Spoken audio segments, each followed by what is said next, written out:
Chapter 24-35. Wang Shan probably didn't know that there was something called wine in this world.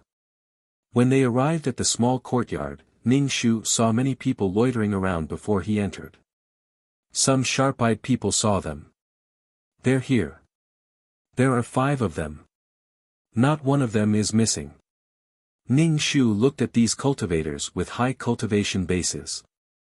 There were soul cultivators and fleshly body cultivators. All of them gathered and surrounded them. One of the cultivators asked, "Are you Li Si, Li Ji, and Wang Shan?"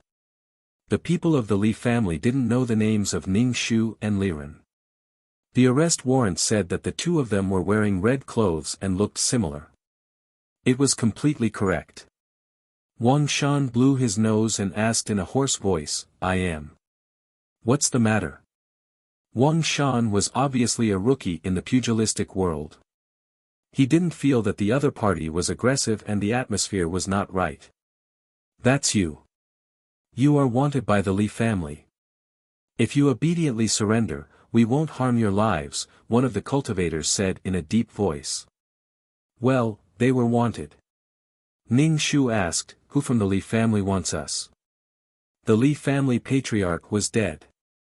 The Li family didn't deal with those forces and actually dared to want them. Was there something wrong with their brains? Of course it's the Li family patriarch who personally came out of seclusion to arrest you. The 4 of them looked at each other. Didn't the Li family patriarch explode into a bloody mist in front of them? Even his soul was devoured by the soul-attracting banner. Why did another Li family patriarch appear now? "Are you sure it's the Li family patriarch?" Ning Shu asked. "Of course." Pai Lupi's expression was somewhat ugly. Perhaps the patriarch has a clone. If he had known that there would be such a calamity, he would have also created a clone. At that time, he was young and full of vigor. Not far from splitting his soul into several parts, he felt that with his talent, he would definitely become an eye-catching expert if he cultivated a body. But he never expected that. Ning Shu was speechless. What damn clone? If one clone was killed, who knew how many more there were? However, it was better to split one's soul. In the end, it was better to have a complete soul. However, there were also those who were afraid of death and would constantly split their souls to create doppelgangers. However, the strength of each doppelganger was not that great. It was no wonder that she had wondered why the soul of a powerhouse was so thin. It turned out that it was only a part of his soul. "Can I ask about the reward for us?" Ning Shu and the other cultivators who wanted to claim the reward asked. The cultivators looked at Ning Shu suspiciously. One of them threw a jade slip to Ning Shu. Ning Shu scanned the jade slip. Among their group, the one with the highest bounty was Liren, who even wanted to be captured alive. The one with the lowest bounty was Li Si. When Ning Shu saw Liren's bounty, he was immediately moved. He said to Liren, "Why don't I send you to get the bounty and then you escape? We can save you." Liren was horrified. "Do you still have any integrity?" Ning Shu said. "There's nothing bad about getting so many soul stones and cultivation resources for free. Besides, I'm not sincerely handing you over. Why are you doing this? Why are you forcing me?" Mountain Gaze wiped his tears while holding the saber. "Auntie always said that evil people will be punished by the heavens. However, these people have forced me time and time again. Auntie, I don't want to do anything." Then, Mountain Gaze began to recite the scriptures. He recited the scriptures very quickly, indicating how conflicted he was. Ning Shu said, "Don't listen. Don't look. I can't do it. Regardless of whether I open or close my eyes, I look like my auntie. I can't take it anymore. My auntie didn't do anything. Why do they have to suffer such misfortune? The gods worshipped by the Shadow Plum Nunnery don't protect my auntie. My auntie has never dared to neglect them for a day. Why? Mountain Gaze hugged his head and cried bitterly. Ning Shu really did not know how to comfort Mountain Gaze, whose worldview had collapsed. Also, the worldview that the nuns of the Shadow Plum Nunnery had created for Mountain Gaze was a little shocked. It was a little shocking. Mountain Gaze began to doubt his entire life. Why are you forcing me? Why are you forcing me? Mountain Gaze held the saber and rushed at these cultivators, slashing at them like he was chopping melons. However, even with such a disorganized saber technique, no one was a match for Mountain Gaze. As Mountain Gaze slashed, he shouted, "Why are you so aggressive? I don't want to do anything." The other three did not even have a chance to attack.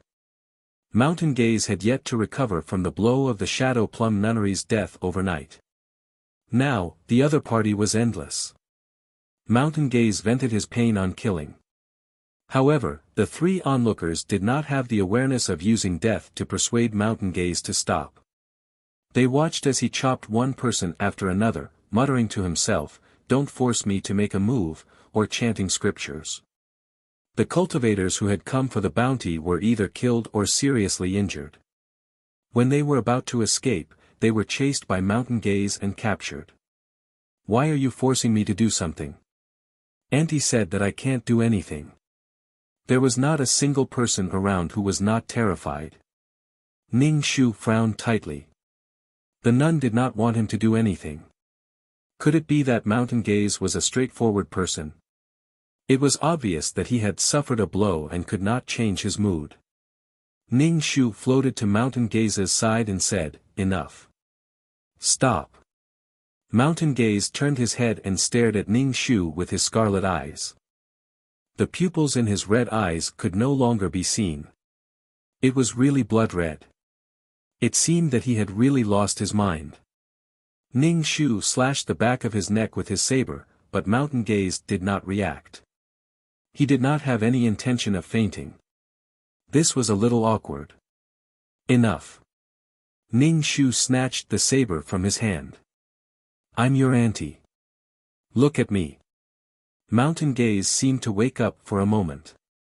The scarlet in his eyes faded away as he stared at Ning Shu. The cultivators who did not die under the saber scrambled away. The cultivators who were secretly observing also began to retreat. This was simply a wild beast. It was not worth it to kill an old master with random punches for some bounty. "You are not my auntie." Mountain Gaze wiped his tears. "My auntie. I want to see my auntie." "They are not your auntie anymore. Pull yourself together. When I think of a way to let your auntie escape this pain, she might be able to reincarnate again. In the soul summoning banner, she was not devoured by other souls. She had to endure endless pain." "Really?" Mountain Gaze immediately asked. "There's a certain chance. The premise was that she could leave 9 Palace Mountain and hand this over to His Excellency. Perhaps His Excellency could handle it. Now that she was trapped in 9 Palace Mountain, she could not do anything." Mountain Gaze's mood improved slightly, but he was still wiping his tears. Everyone entered the small courtyard. The house had already collapsed. However, Pai Lupi did not dig the ruins. Instead, he went to the land where the natural treasures were cultivated and began digging/BK. Chapter 2436. The secret room was below. This secret room was buried very deep. Pai Lupi and Li Si had been digging like moles for a long time. They probably didn't just dig 3 feet. They were almost at the bottom of the room. "We're here." Pai Lupi arched out of the ground and said. Ning Shu slid down the hole. Ning Shu asked Liren and Mountain Gaze to guard the entrance. Liren immediately pulled a long face. "Are there any secrets inside that you can't let me know? Then get down." Ning Shu couldn't be bothered with him. Liren touched his nose. "Then I'll guard the entrance." Ning Shu was speechless. This was a small secret room. The walls were made of stone, and it was filled with large boxes. When the boxes were opened, they were filled with soul stones and several ring spaces. The ring spaces probably couldn't fit them all, so they were stored in the boxes. Then shall we split these soul stones? Pai Lupi, Ning Shu asked. Then let's split them. There's a problem with your soul. You need to absorb less soul stones, Ning Shu said. Pai Lupi was speechless. In the end, Ning Shu took 70%, and Pai Lupi took 30%. I didn't expect you to save so much behind my back. You must have been showing me fake accounts every time. Ning Shu looked at Pai Lupi from the corner of his eyes. Who doesn't have the habit of saving money? I saved these from the gaps between my teeth, Pai Lupi said without changing his expression. Ning Shu said, then the gaps between your teeth are really big. After climbing out of the ground, Liren, who was supposed to be guarding the entrance, was gone. Ning Shu looked around but didn't see him. He didn't say anything and ran off somewhere. Even Mountain Gaze was gone. Liren. Ning Shu shouted, but there was no response from Liren. Where did they go? Pai Lupi looked around and asked. Ning Shu released his spiritual power and scanned the surroundings, but he didn't see these two people. He felt that something would definitely happen if Mountain Gaze and Liren teamed up. Liren gave people the feeling that he did as he pleased and did not care about any rules. Mountain Gazing was a straightforward person. When the two of them encountered problems, it was really irreparable. If she had really been kidnapped, there would have been some noise. It was impossible for someone to kidnap her without making a sound. When they were dividing the loot, she had disappeared. He was really worried sick. Do you want to look for it? Li Si asked Ning Shu carefully. There's no need to look for them. No one should be able to hurt them. Perhaps they got impatient and didn't want to follow us anymore. They left, Ning Shu said directly. They were strangers who had met by chance, and Ning Shu had discovered that Earthworm had run away with them. Earthworm definitely loved Liren. No matter what he did to her, she would forgive him and tolerate him infinitely. Haha, Ning Shu asked Pai Lupi and his servant, what are your plans next? If the team was disbanded, Ning Shu felt that it would be easier for him to be alone. He could do whatever he wanted. It was not easy to lead a big team, and they were all teammates who were always dragging them down. Pai Lupi shook his head. I don't know. I've been removed from the Li family and am wanted. Wherever I go, there will probably be people who want to capture me and bring me to the Li family to receive a reward. I'll follow you. This girl was so powerful. He felt safe following her. Ning Shu was speechless. You can't always follow me. To be honest, I will disappear for a period of time. What will you do when I disappear? She was going to leave Nine Palace Mountain. Would Pai Lupi follow her out of Nine Palace Mountain? He couldn't leave. Are you going back to your home at the end of the universe? Pai Lupi asked. Can you bring me to your home? Ning Shu was speechless. He was determined to stick to her. This was too shameless. Besides, what was the point of having these two people? Sorry, my home at the end of the universe doesn't entertain guests. The others won't agree. Ning Shu rejected him directly. Second young Master Li sighed. His battle prowess was truly too weak now. There was a problem with his soul, and he couldn't continue to absorb soul stones. The Li family patriarch was still alive, and could crush him with a single finger. Pai Lupi continued, why don't we rob the Li family?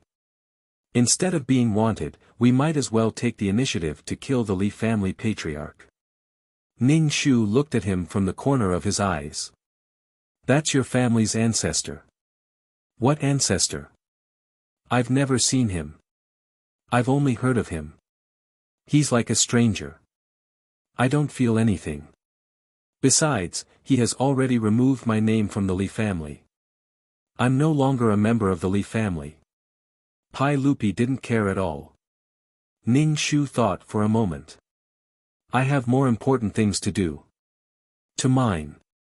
Don't you like soul stones? The Li family has a lot of them. Besides, they took a lot from the courtyard. The Li family occupies a lot of mineral resources. They have both soul stones and spirit stones. Pai Lupi tempted Ning Shu. Ning Shu looked at him expressionlessly. So, how many soul stones did you hide? A little. Other than the ones in the secret room, they were all taken by Li Ji, Pai Lupi said. If he hadn't suddenly encountered such a situation, he would probably never have told her. Ning Shu touched his chin and stared at Pai Lupi. It seemed like he had to find another partner. It was normal for him to hide, but to this extent, he was clearly playing her like a fool. Pai Lupi immediately raised his hand. I apologize. I did hide some soul stones. Because I'm in a spirit state, I don't feel safe. Seeing these soul stones every day fills my heart with a sense of security. Ning Shu laughed. He, Ning Shu left the courtyard. Pai Lupi and Li Si followed behind Ning Shu. Li Si whispered to Pai Lupi, young master, great aunt is angry. Pai Lupi didn't say anything.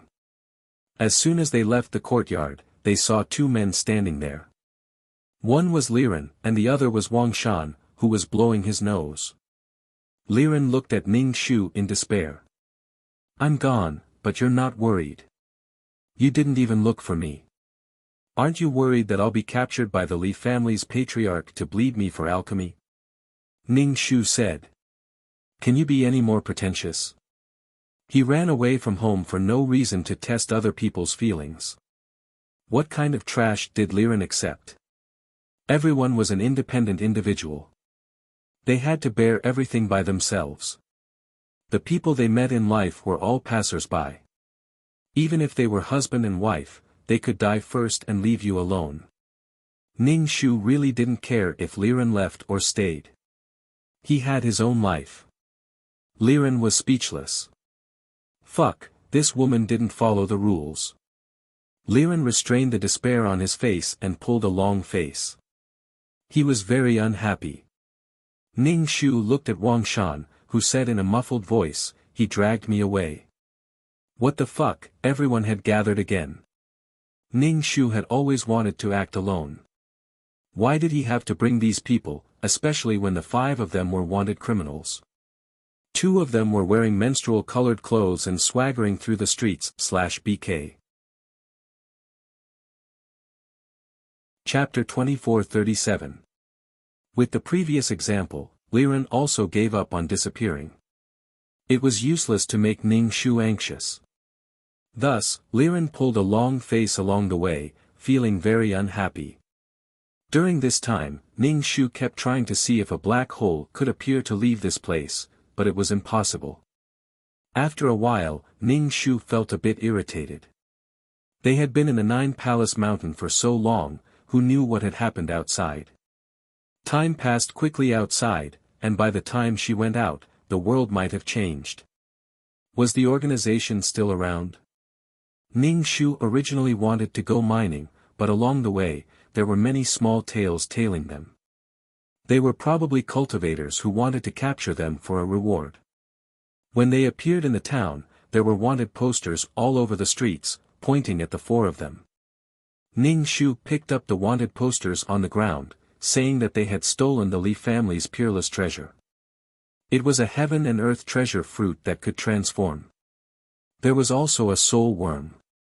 A heaven and earth treasure that could transform was very exciting. The cultivators who were watching from the sidelines all moved out. Drinking the blood of a heaven and earth treasure fruit could greatly increase one's cultivation. These cultivators were either here for the reward, or they wanted to take the heaven and earth treasure fruit for themselves. Even if they couldn't get the whole thing, getting an arm or a leg was still not bad. Thus, the group behind them grew bigger and bigger. Wherever they went, people would buy things. For example, in restaurants, if they were late, they wouldn't be able to book a room. Ning Shu didn't care about these people. Pai Lupi frowned. Gazing Mountain would occasionally feel sad. He wanted Ning Shu to release his ants and wanted to see them, but he was rejected by Ning Shu every time. Gazing Mountain could cry a few more times. Liren obviously knew that there were people behind them, and said gloomily, "That ancestor is doing it on purpose. He wants these people to exhaust our strength, and then he can take advantage of us. Ning Shu, with you by my side, I suddenly became the public enemy of the world. When your body is cut open, the blood that flows out is sweet." Liren heard Ning Shu's disdain and immediately said, "What can I do? Can I choose my birth?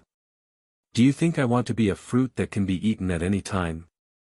I can't control the fragrance of my blood." Liren was very excited. "I haven't despised you for being a spirit body yet." Ning Shu narrowed his eyes. "Then let's just dislike each other." Liren still wanted to say something, but he felt the ground beneath his feet tremble slightly. He immediately lay down on the ground to listen. Ning Shu also lay down. Indeed, he could hear the ground rumbling. Could this be the reason why the Nine Palace Mountain was trembling? When Pai Lupi saw the two of them lying down, he followed suit. In the end, only Wang Shan was left standing there. Humans were kind-hearted. The cultivators following them also lay down on the ground. "What's the reason?" Ning Shu asked. "Could it be that there was an earthquake?"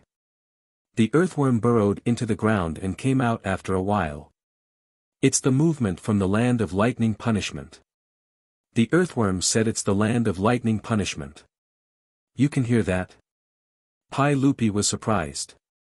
He suddenly realized that he was the weakest in the team. Of course, there was also Li Si. Of course. "As long as it's something on the ground, there's nothing I don't know," the earthworm said proudly. However, other than Ning Shu, no one could communicate with him.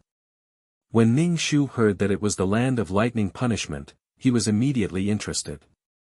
Could it be that the monster in the land of lightning punishment was about to come out? Everyone headed for the land of lightning punishment. The people behind them hurriedly followed. The closer they got to the land of lightning punishment, the stronger the trembling became. Ning Shu felt that he might have found the reason why the Nine Palace Mountain was trembling. Perhaps the thing that had been struck by lightning was about to come out. Did it come out? Could it leave the Nine Palace Mountain? By the time Ning Shu's group arrived at the land of lightning penalty, the tribulation clouds that had been lingering around the mountain peak were no longer there. The changes to the land of lightning penalty had attracted the attention of many cultivators. These cultivators went back and forth to inspect the pitch-black mountain range. Everyone was still happy that the tribulation clouds were gone. Now, they could look for treasures. Ning Shu stood at the foot of the mountain range. The ground kept trembling. He did not know what would jump out. Ning Shu also looked around. Other than the barren mountain range, there was nothing, let alone any treasures. When they arrived here, the earthworm trembled like the mountain range. Clearly, he was thinking of the guy covered in lightning. More and more cultivators rushed over. Clearly, they felt that some kind of treasure would appear here. Considering how long it had been struck by lightning earlier, the treasure must surely be extraordinary. It did not take long before cultivators from all over the place gathered around a donut, looking like ants. Those who came late did not even have a place to stand. Those cultivators who wanted to kill Ning Shu and his group to get the bounty also temporarily focused on the mountain range. However, the things in the mountain range were like difficult childbirth. They did not come out for a few days. Apart from the trembling, they stood on the trembling ground and bit their tongues when speaking. The commotion in the land of lightning punishment attracted the Li clan ancestor. The 5 people and the Li clan ancestor looked at each other. Sparks flew. The Li clan ancestor's gaze focused on Liren. Liren said unhappily, "What are you looking at? Do you love me?" The Li clan ancestor coldly snorted. He paid attention to the mountain range. Clearly, he felt that the mountain range was more important now. These people could not escape. This ancestor was exactly the same as that ancestor. Did he set the appearance of the clones to be the same? He should have set them to be different. The mountain range trembled more and more. Ning Shu was very worried that his world of reincarnation would be affected by the tremors of this world. Everyone thought that the treasure inside was going to come out again and again. However, it still did not appear. Everyone was getting impatient. However, the ground continued to tremble as if it was deliberately teasing them. Gotcha, gotcha. Cracks appeared in the mountain range. Everyone immediately stretched their necks. Soon, the cracks spread throughout the entire mountain range. Soon, it would come out. The cultivators took out their spirit tools and prepared to fight for the treasure. Ning Shu was also very curious. What kind of monster was that? As for the treasure, Ning Shu felt that there might not be any. A monster covered in lightning jumped out. Was it unexpected? Was it a pleasant surprise? The earthworm could not control its body. It trembled more exaggeratedly than the mountain range. However, no one pitied it. Even if they wanted to fight, they would not let it go. Ning Shu vaguely knew what was inside. He was not looking forward to it. Instead, he focused on the Li clan ancestor. When the time comes, he would take advantage of the chaos to kill this guy. Otherwise, he would be so annoyed. How could he develop his foundation here? Because of this incident, second young Master Li could no longer plant heaven and earth treasures to earn soul stones. Now, she had no income at all, /BK. Chapter 2438. After dealing with the Li family ancestor, the Li family would naturally scatter and not be a threat. However, he didn't know how many clones the Li family ancestor had. In any case, he would kill whoever came. He didn't believe that the Li family ancestor had countless clones. While they couldn't leave the Nine Palace Mountain, they had to deal with the hidden danger of the Li family. When young Master Pai Lupi settled down, they could plant grass and earn soul stones again. The Li family ancestor seemed to sense Ning Shu's gaze and turned to look at Ning Shu. He revealed a smile and glanced at the big man, mountain gazing. His smile was filled with the feeling of victory. Ning Shu raised his brows and glanced at mountain gazing. What was the Li family ancestor trying to do? Ning Shu couldn't figure it out. In addition, the cracks in the mountain range were getting denser, so Ning Shu focused all his attention on the mountain range. Boom! The entire mountain range exploded. Rocks flew everywhere, and a penetrating sound came from the mountain range. This sound was a bit like the cry of a cow, but it was more majestic and deep. After everyone avoided the flying rocks and looked at the mountain range, they found something surrounded by lightning. Not only that, it was sleeping in a sea of lightning with lightning flashing all over. It had silver-white scales and a huge body. At this moment, it raised its head and opened its eyes. Even its eyes were flashing with lightning. It slowly stood up and its body was huge. Ning Shu looked up at this thing. It was like a fucking qilin with lightning under its feet. All the cultivators were like ants standing in front of an elephant. This thunder qilin's eyes swept across the cultivators present. Then, it lowered its head and gulped down all the lightning in the lightning lake. When Ning Shu saw this, he gulped. Many cultivators couldn't help but stretch their necks and gulp when they saw how powerful this thing was. Some people had already started to retreat. This thing was so powerful, so how could they have a share? Of course, there were also powerful cultivators who planned to capture this guy and make him their mount. With such a mount, there was no need to be flashy. Wherever it went, it would be equipped with top-notch equipment. Moreover, it was covered in lightning and had extraordinary strength. Some confident cultivators rubbed their palms together. Ning Shu took a look at himself and the thunder Kirin. Furthermore, he was a spiritual body. If he were to be struck by lightning, which was an extreme yang energy, he would definitely be at a disadvantage. He then looked at the people around him. None of them were reliable. If Liren were to rush over, he would feel like a fruit rushing over and the thunder Qilin would swallow him whole. Therefore, Ning Shu felt that he should observe in secret and let these cultivators observe the situation first. The thunder Kirin leisurely drank all the thunder in the thunder lake. It swung its tail like an ox's tail and prepared to run away. Seeing that the flashy mount was about to escape, several cultivators immediately surrounded the thunder Kirin. The auras of these cultivators were formidable, even stronger than that of the Li family patriarch. Of course, there was also the possibility that the Li family patriarch's aura was weak after losing his clone. The surrounded thunder Kirin pawed its hooves and breathed out air from its nostrils. Lightning crackled all over its body.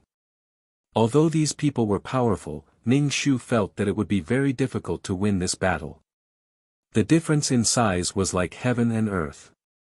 Secondly, lightning was such a powerful weapon that mortals could not resist. Drinking lightning was like drinking water. The result was obvious. This thing is so annoying. Liren stared at the Kirin. For wood-type things, lightning and fire were fatal. It was normal for Liren to hate the Kirin that was covered in lightning. I really want to kill this thing. Ning Shu, you have to have the ability to kill it first.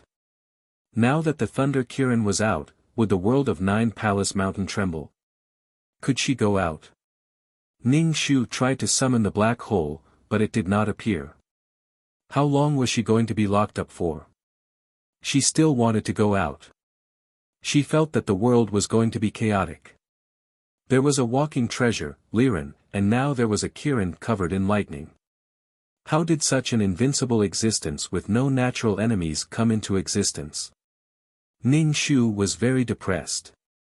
No matter how the world was going to change, Ning Shu hoped that she could go out. The thunder Kirin spat out a ball of lightning at each of them. Its body exploded with dazzling lightning. While the cultivators were dodging the ball of lightning, it stepped on one of them. Although the cultivator tried his best to resist with his spiritual artifact, he was still stepped on by the Kirin. He cried out in pain and then there was no more sound. It also swallowed a cultivator in one gulp. The cultivator that was swallowed did not even have time to cry out. The thunder Kirin lifted its foot and swung its tail. The cultivator that was stepped on was turned into a matchstick man. Even if he was not dead, his cultivation was probably crippled. In just one exchange, two powerful cultivators had been killed. This made many cultivators tremble. This was a bug that could not be defeated.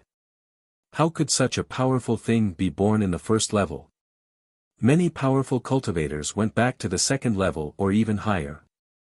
Each level had a limit. When one's strength reached a certain level, they would reach a bottleneck. Unless they entered the second level or higher, they would be able to improve. This thing's strength could totally crush the cultivators of this world. It didn't make sense for it to be born in such a world. After dealing with the ant blocking its way, the thunder Kirin swung its tail. It stepped into the air and was about to run. I can't take it, Liren said and rushed towards the thunder Kirin. He stood in front of the thunder Kirin and faced the Kirin. Damn! Ning Shu rubbed his face. He couldn't even stop this fellow and charged over. Li family ancestor saw the situation and laughed coldly. It was best if the two of them fought and both sides were injured. Only then would he be able to benefit. Li family ancestor knew that he couldn't beat this thing covered in lightning with his strength. However, if the lightning could help him consume this fellow's strength. He was really asking for death. The thunder Kirin looked at the ant that suddenly appeared. It opened its mouth and spat out a ball of lightning. Liren jumped and stepped on the ball of lightning. He raised his fist and smashed towards the Kirin. The lightning from the Kirin's body struck towards him. Liren's hair stood on end. However, his face was black and his hair was smoking. He wasn't dead yet. Liren roared and smashed the Kirin's head. The Kirin took 2 steps back and shook its head that was a little dazed from the beating. Of course, Liren felt worse. Mountain Gaze wanted to help, but he remembered that his aunt said he couldn't fight. Thus, he started chanting scriptures. Liren fought the Thunder Kirin with his bare hands. He was struck by balls of powerful lightning/BK. Chapter 2439. The battle between Liren and the Thunder Qilin was exciting and nerve-wracking. Ning Shu looked askance at Liren using his body to withstand the lightning. He only grinned and chuckled. Balls of lightning smashed into the ground, creating craters and shaking the mountain range. The Thunder Qilin seemed to be annoyed by this entanglement. It opened its mouth and spat out a ball of purple lightning. It looked harmless. This time, Liren didn't dare to take it head-on. He hurriedly dodged, but the purple lightning brushed past him. Liren's face immediately twisted in pain and he spat out a mouthful of blood. After being stepped on by the Thunder Qilin raised its head and mooed twice. Then, it swung its hooves and ran away. Ning Shu flew over and saw that Liren's body was pitch black and flashing with lightning. Liren got up. Next time, I'll definitely kill this bastard. Why do you insist on killing it? Ning Shu was a little puzzled. For something like this, if you ignored it, it wouldn't pay attention to you. No one would specially kill ants. Anyway, it's uncomfortable. It's either it dies or I die. Liren grabbed his afro. Natural enemy. Ning Shu could only guess at such an unprovoked hostility. The Li family's patriarch floated over. Ning Shu looked at him indifferently. Why? Do you think you can take advantage of the situation? I can kill one of your avatars. I can kill you now. The Li family's patriarch looked at Liren, who was pitch black from the lightning, and snorted. He turned to look at Mountain Gaze. I have the person you want. Your aunt, the abbess of the Shadow Plum Nunnery. Mountain Gaze immediately said, Abbess is already dead. Her body is dead, but her soul is still in my hands. If you want to save your aunt, bring this person to the Li family and use this person to exchange for your aunt, the Li family's patriarch said coldly. Seeing that Liren hadn't been killed by the Thunder Qilin, he felt fear. This person was stronger than he had imagined. You are shameless. Without thinking, Mountain Gaze slashed at the Li family's patriarch with his saber. However, what he slashed was an afterimage. The Li family's patriarch should have some teleportation Dharma artifact in his hand. He instantly disappeared. Wanshan's tears flowed even faster. His body was shrouded in deep sorrow. After crying for a long time, he looked at Liren, who had an afro. I want to capture you and exchange you for my aunt. Liren. Are you sick? Ning Shu said, anyway, we're going to the Li family. Let's take care of the Li family together and save your aunt. Besides, it's not certain whether your aunt's soul is in his hands. How's your aunt's cultivation? Mountain Gaze fell silent for a moment. I don't know. I've never seen Abbess anti-fight before. After the Thunder Qilin left, many cultivators went to the place where it lay to see if there were any treasures. However, they were disappointed to find nothing. Without finding any treasures, many cultivators focused their attention on Ning Shu and the others. After all, these 4 people were wanted by the Li family. If they caught them, they would be rewarded handsomely. Their presumptuous gazes swept back and forth between the 4 of them. It was said that there was a treasure that could transform. It would be very good to catch a strand of hair. But who was the human-shaped treasure? Was it the big guy blowing his nose? Or was it the 2 wearing red clothes? But these 2 looked too similar. They looked like brother and sister. It was impossible for them to be 2 heavenly treasures that could take human form. As for young Master Pai Lupi, who had been expelled from the Li family, it was absolutely impossible. Gradually, the surrounding cultivators gathered around. As soon as they got close, they smelled Liren's scent. Many people's eyes were filled with excitement. They felt that they had found the right person and stared at Liren with saliva dripping from their mouths. Liren was very unhappy to be stared at by so many ferocious eyes. It was as if they would bite him at any time. So what if he was a fruit? However, not everyone could take a bite out of him. Ning Shu was really helpless. Once he bled, his body would emit a fragrance. What a show-off. Ning Shu, who had a body fragrance, now had a psychological shadow. Looking at the surrounding people, he felt as if he was facing the entire world. This feeling was really not good. He remembered that when Liren was a pocket-sized baby, his skin was very thick. How come his skin became thinner and juicier when he grew up?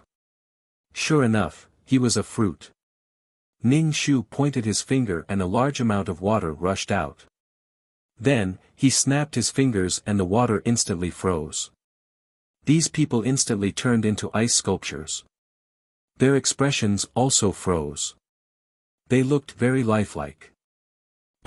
He snapped his fingers again and the ice exploded. These people were all cultivators. Although their bodies were strong, when they were suddenly frozen and the ice layer was suddenly broken, their bodies were already strong enough that they did not shatter into pieces. However, it was still very uncomfortable. After circulating his spirit chi, the cold feeling disappeared. He took all kinds of spirit weapons and walked towards the 5 people. Avalokitesvara Bodhisattva, when he was in deep prajna paramitha, he saw that the 5 skandhas were all emptiness and crossed all suffering. Mountain Gazing's lips moved very quickly. He also recited the sutra faster and faster. Cold sweat dripped down his forehead. Wisdom dissolves all suffering. I can't attack or let go. Ant said I can't attack. Ant is still alive. I can't attack. I can't attack. Mountain Gazing looked at these people. Their faces were all shining with greed. It was like the hell painted on the walls of the Shadow Plum Nunnery. Why do you have to force me like this? I still have to save Ant. Why? Mountain Gazing held a big knife and cried as he slashed people. Ant said I can't attack. If I attack again and again, Ant will definitely punish me by copying sutras. It was unknown what material Mountain Gazing's big knife was made of. As long as one was hit by his knife, one would be as fragile as a piece of paper. Ning Shu said to Liren, "Can you beat him? He's the kind of person who fights randomly." Liren glanced sideways at Mountain Gazing, who was crying and killing until blood flowed like a river. He was still reciting the sutra. He seemed to be a pure person in heaven and earth. However, when the blood splattered on his face and the sutra that came out of his mouth was about saving all living beings, everyone felt a chill in their hearts when they saw the bloodstains on his body.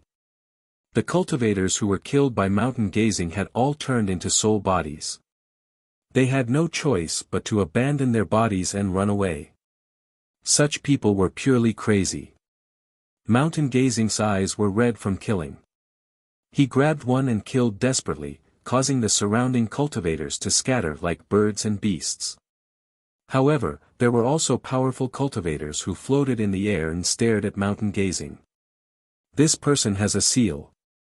It sealed the restless power. Hey, big guy, follow me.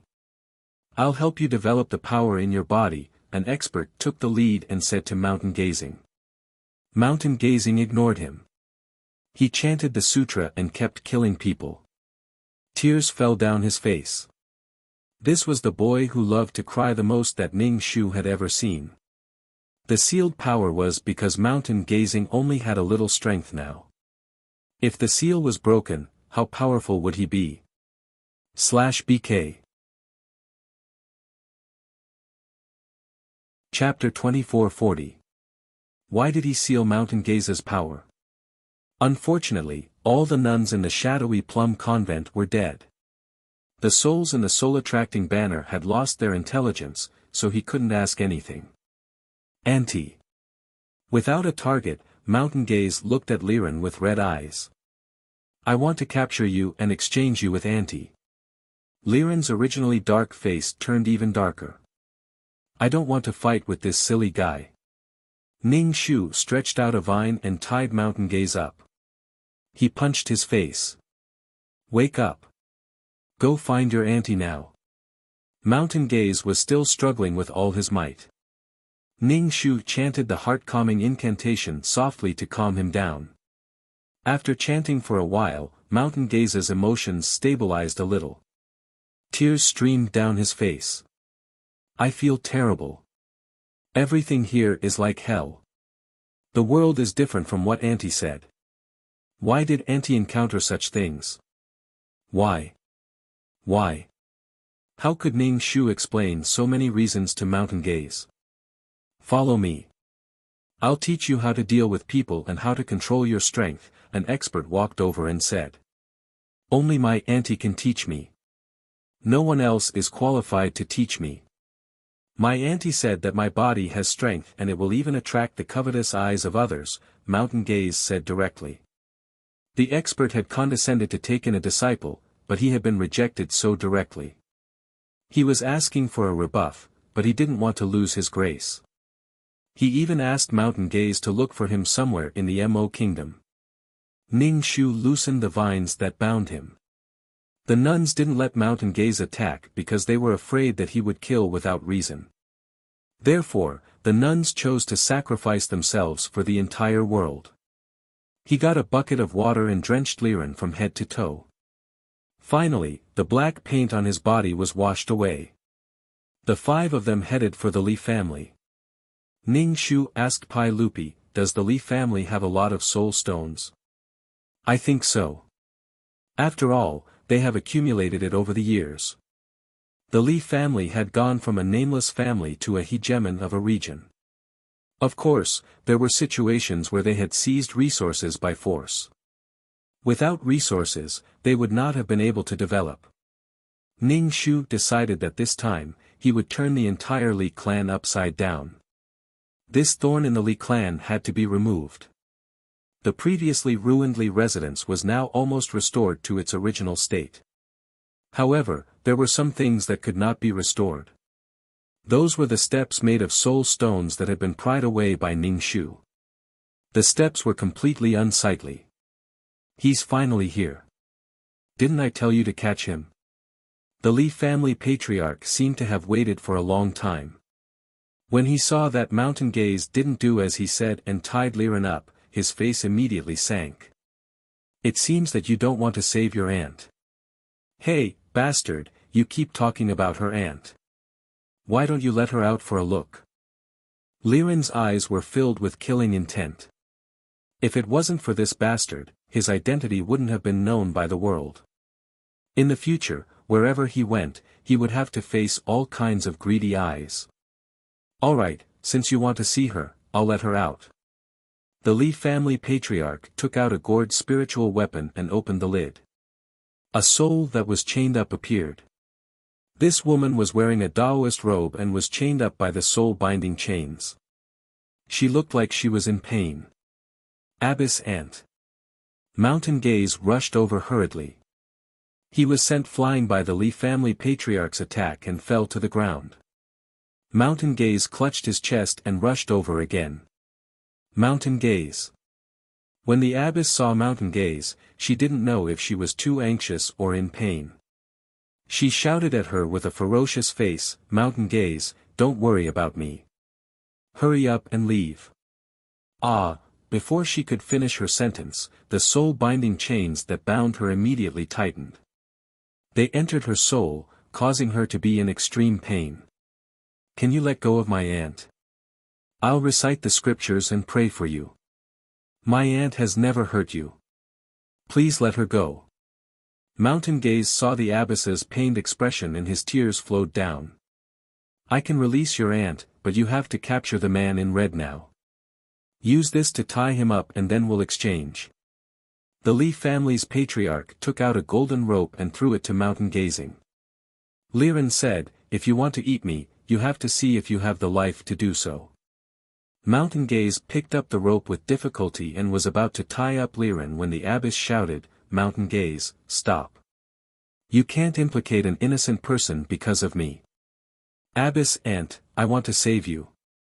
I can't watch you die. Mountain Gaze's tears fell to the ground. Tiny white flowers grew on the wet areas. Ning Shu was speechless. She was probably hallucinating when she was so serious. Ning Shu squatted down. Indeed, tiny white flowers had grown. Ning Shu reached out and plucked one. This flower was only the size of a baby's finger. If one didn't pay attention, they wouldn't be able to see it. Ning Shu placed it at the tip of his nose and sniffed it. Tears almost flowed down his face.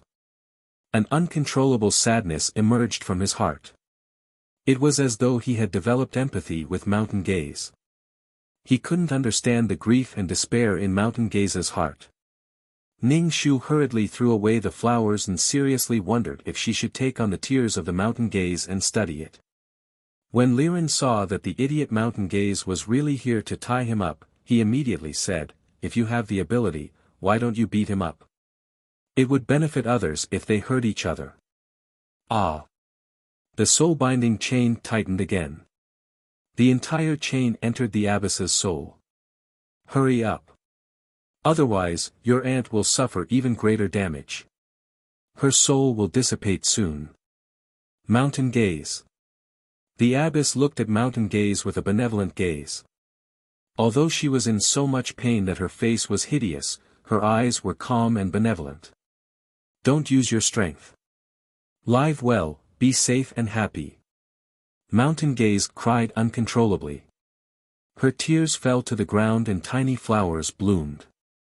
These flowers didn't have any leaves. They were only connected by a stalk.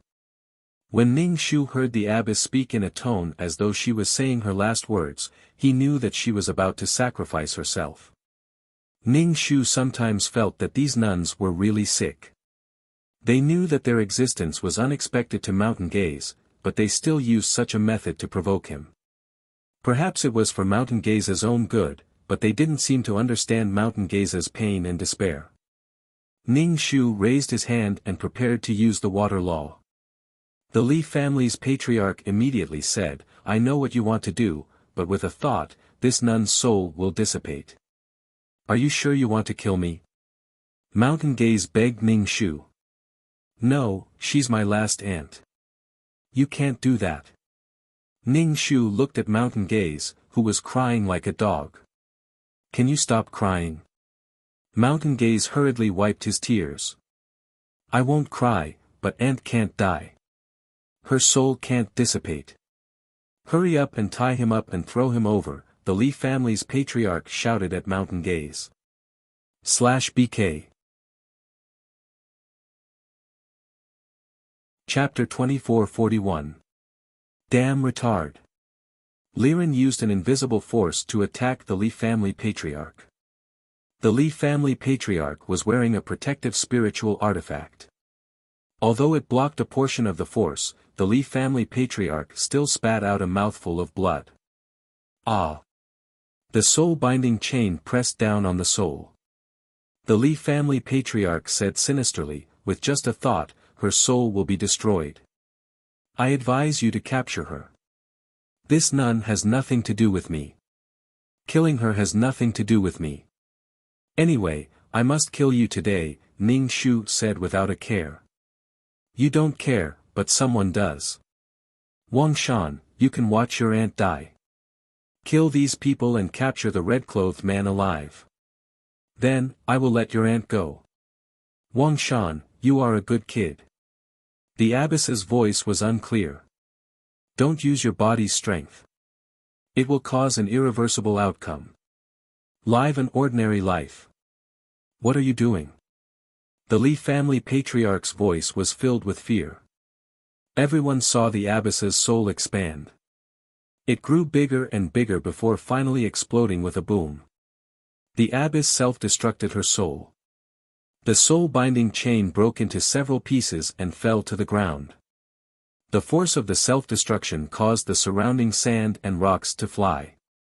It was like a gorgeous firework. The Li family patriarch was at the center of the explosion and was naturally affected by the soul force. Wang Shan looked at all of this in a daze. It was as if he had lost his soul. The Li family patriarch cursed his bad luck. These nuns were all crazy. Now that he had no bargaining chips and he couldn't deal with the people on the other side, he immediately wanted to flee. Why? Why do you always force me? Wang Shan carried his huge blade and walked towards the Li family patriarch in the dust. Why is it different from what the ants said? They are all dead, but the evil man is still alive. Why? The Li family patriarch was about to teleport away. The most important thing now was to protect his life. One of his clones had already died. If this one died, he wouldn't have a physical body. The Li family patriarch had a good plan, but a blade light flashed in front of his eyes faster than light. Then, he couldn't feel his body and turned into a soul. He watched as his body changed beyond recognition. Ning Shu tossed the earthworm over. The earthworm understood tacitly and took a bite out of the Li family's ancestor's soul. Very quickly, the Li family ancestor's soul was corrupted and he became a wandering soul with consciousness. Why? Why is this different from what the ants said? Mountain Gaze muttered to himself. He squatted down and covered his head. He was in pain. Ning Shu was about to walk over and chant the heart-calming incantation or give him the heart-calming pill. Ah! Mountain Gazing roared in pain as his clothes were shattered into pieces. When he opened his eyes again, his eyes were blood-red as though tears of blood were flowing out. I don't want to fight. Why do you always force me? Ah! Under Ning Shu's horrified gaze, Mountain Gazing's body grew bigger and bigger. In a few seconds, he seemed to have grown into a heavenly pillar that could pierce through the sky. Mountain Gazing took a step forward and trampled the entire Li family under his feet. Some people died before they could even react. Huge teardrops rolled down to the ground one by one, and clusters of flowers bloomed where the teardrops fell. They were black, white, and colorless. With every step he took, the world trembled. Ants, I don't want to fight. Mountain Gazing's sorrowful voice spread to every corner of the world, shocking the cultivators. Ning Shu's heart was filled with curses. This was clearly a world of immortal cultivation, but this guy suddenly transformed. Could it be that the seal on Mountain Gazing's body had been broken? Therefore, Mountain Gazing was actually a giant. The situation that the nuns had tried so hard to avoid still happened. Mountain Gazing held the huge saber and swung it. The destructive power was immense. The world shook as though it was the end of the world. Damn, something was going to happen to the Nine Palace Mountain. Her world of reincarnation. Ning Shu hurriedly stretched out vines that filled the sky and tied up Mountain Gazing, preventing him from walking around and attacking the entire world. The vines wrapped around Mountain Gazing. Mountain Gazing stretched out his hand and tore these vines into pieces. Ning Shu, who was on the other end of the vines, was sent flying and fell heavily into the ruins. Liren flew in front of Mountain Gazing and stretched out his leg to kick Mountain Gazing's huge chin. He hooked it with all his might. Wake up! Mountain Gazing was directly lifted to the ground by this force. As soon as he fell to the ground, the entire world shook violently and cracked open. A storm rose on the surface of the sea. Avalokitesvara Bodhisattva, when he walked the deep Prajna Paramitha, saw that the 5 skandhas were all empty and past all suffering. His voice spread to every corner of the world. When Ning Shu heard this, he was so angry that he almost laughed. He stretched out his vines to tie up Mountain Gazing, who was sitting on the ground. However, it was useless. He grabbed the vines wrapped around his body with one hand and tore them apart. You are all evil spirits, all evil spirits. Mountain Gazing raised his huge palm and slapped Ning Shu as though he was swatting a mosquito. Ning Shu hurriedly dodged, leaving a huge palm print on the ground. Damn! An indiscriminate attack. Even though mountain gazing had turned into a giant, he still loved to cry. Big drops of tears fell on the ground and bloomed into clusters of flowers. Cultivators from all directions rushed over and looked up at this monster. It was so big. What was it? Why are you forcing me? Mountain gazing waved his huge saber. The saber beam flattened a mountain peak and flew very far away. Ning Shu was burning with anxiety. Mountain gazing had said that he would go berserk. No matter what, the space of the 9-palace mountain could not withstand the torment. Let me give it a try. Liren took out a flower. The moment he took it out, he felt dizzy, as though he was floating in the clouds. Scenes that they desired appeared in front of everyone. Ning Shu saw that his world had been successfully constructed and the law of nothingness had been successfully moved away. The reincarnation world had also formed the rebirth pool. Everything was too beautiful. He was willing to indulge in such happiness. Ning Shu bit the tip of his tongue and woke up. I wanted to wake you up, but I didn't expect you to wake up first.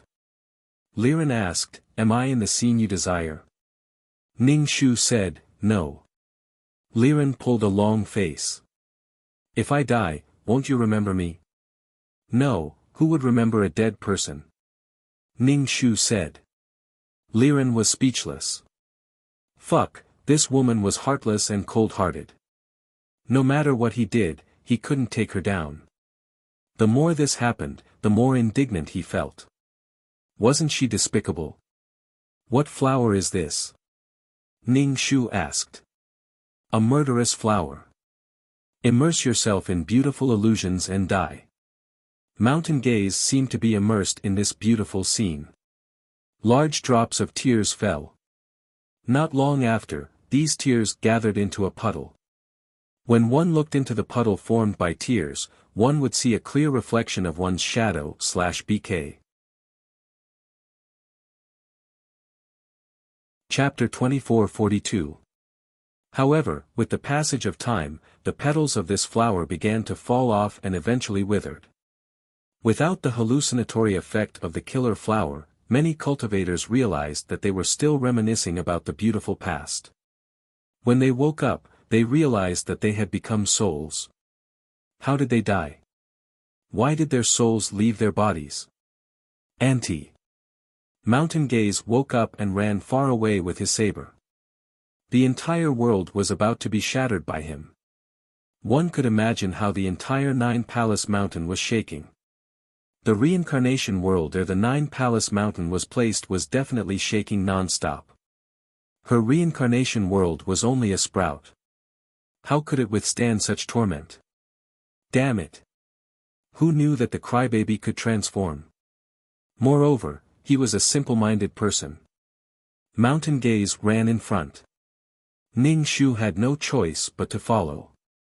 He had to make Mountain Gaze shrink. If he continued running like this, the world would not be able to withstand his weight. The cultivators on the first level all moved out. Mountain Gaze, who was at the height of the clouds, was dumbfounded. What kind of demonic beast was this? It was so big. Mountain Gaze ran in front of a small temple and stopped carefully. This temple was only the size of his finger. With his huge body squatting in front of the temple, he looked particularly comical. Auntie, Mountain Gaze is back. Mountain Gaze shouted at the empty Shadow Plum Nunnery. Following his voice, the signboard of the Shadow Plum Nunnery fell to the ground with a clang. Mountain Gaze was at a loss. He wanted to pick up the signboard, but his carelessness caused the entire Shadow Plum Nunnery to collapse. Auntie, Auntie. Mountain Gaze's tears dripped down as he began to dig through the ruins. However, he ended up grabbing the entire mountain range. Ning Shu sighed. The killer flower backfired. It made him mistakenly think that his aunts were still alive. It was hard to imagine that there was someone like Mountain Gaze in the world. It was indescribable. Moo moo. The Thunder Qilin, which was covered in lightning, appeared. In the past, the Thunder Qilin was quite big. However, in front of Mountain Gaze, it was now like a little mouse. The Thunder Qilin spat out a purple lightning bolt at Mountain Gaze. The lightning immediately covered Mountain Gaze's body. Mountain Gaze brandished his saber and slashed at the Thunder Qilin. The saber slashed on the ground, forming a huge gully. Ning Shu was almost scared to death. The world couldn't afford to be tossed around. Perhaps the Nine Palace Mountain wanted to destroy the world on this level, but they couldn't, because this was related to the world outside.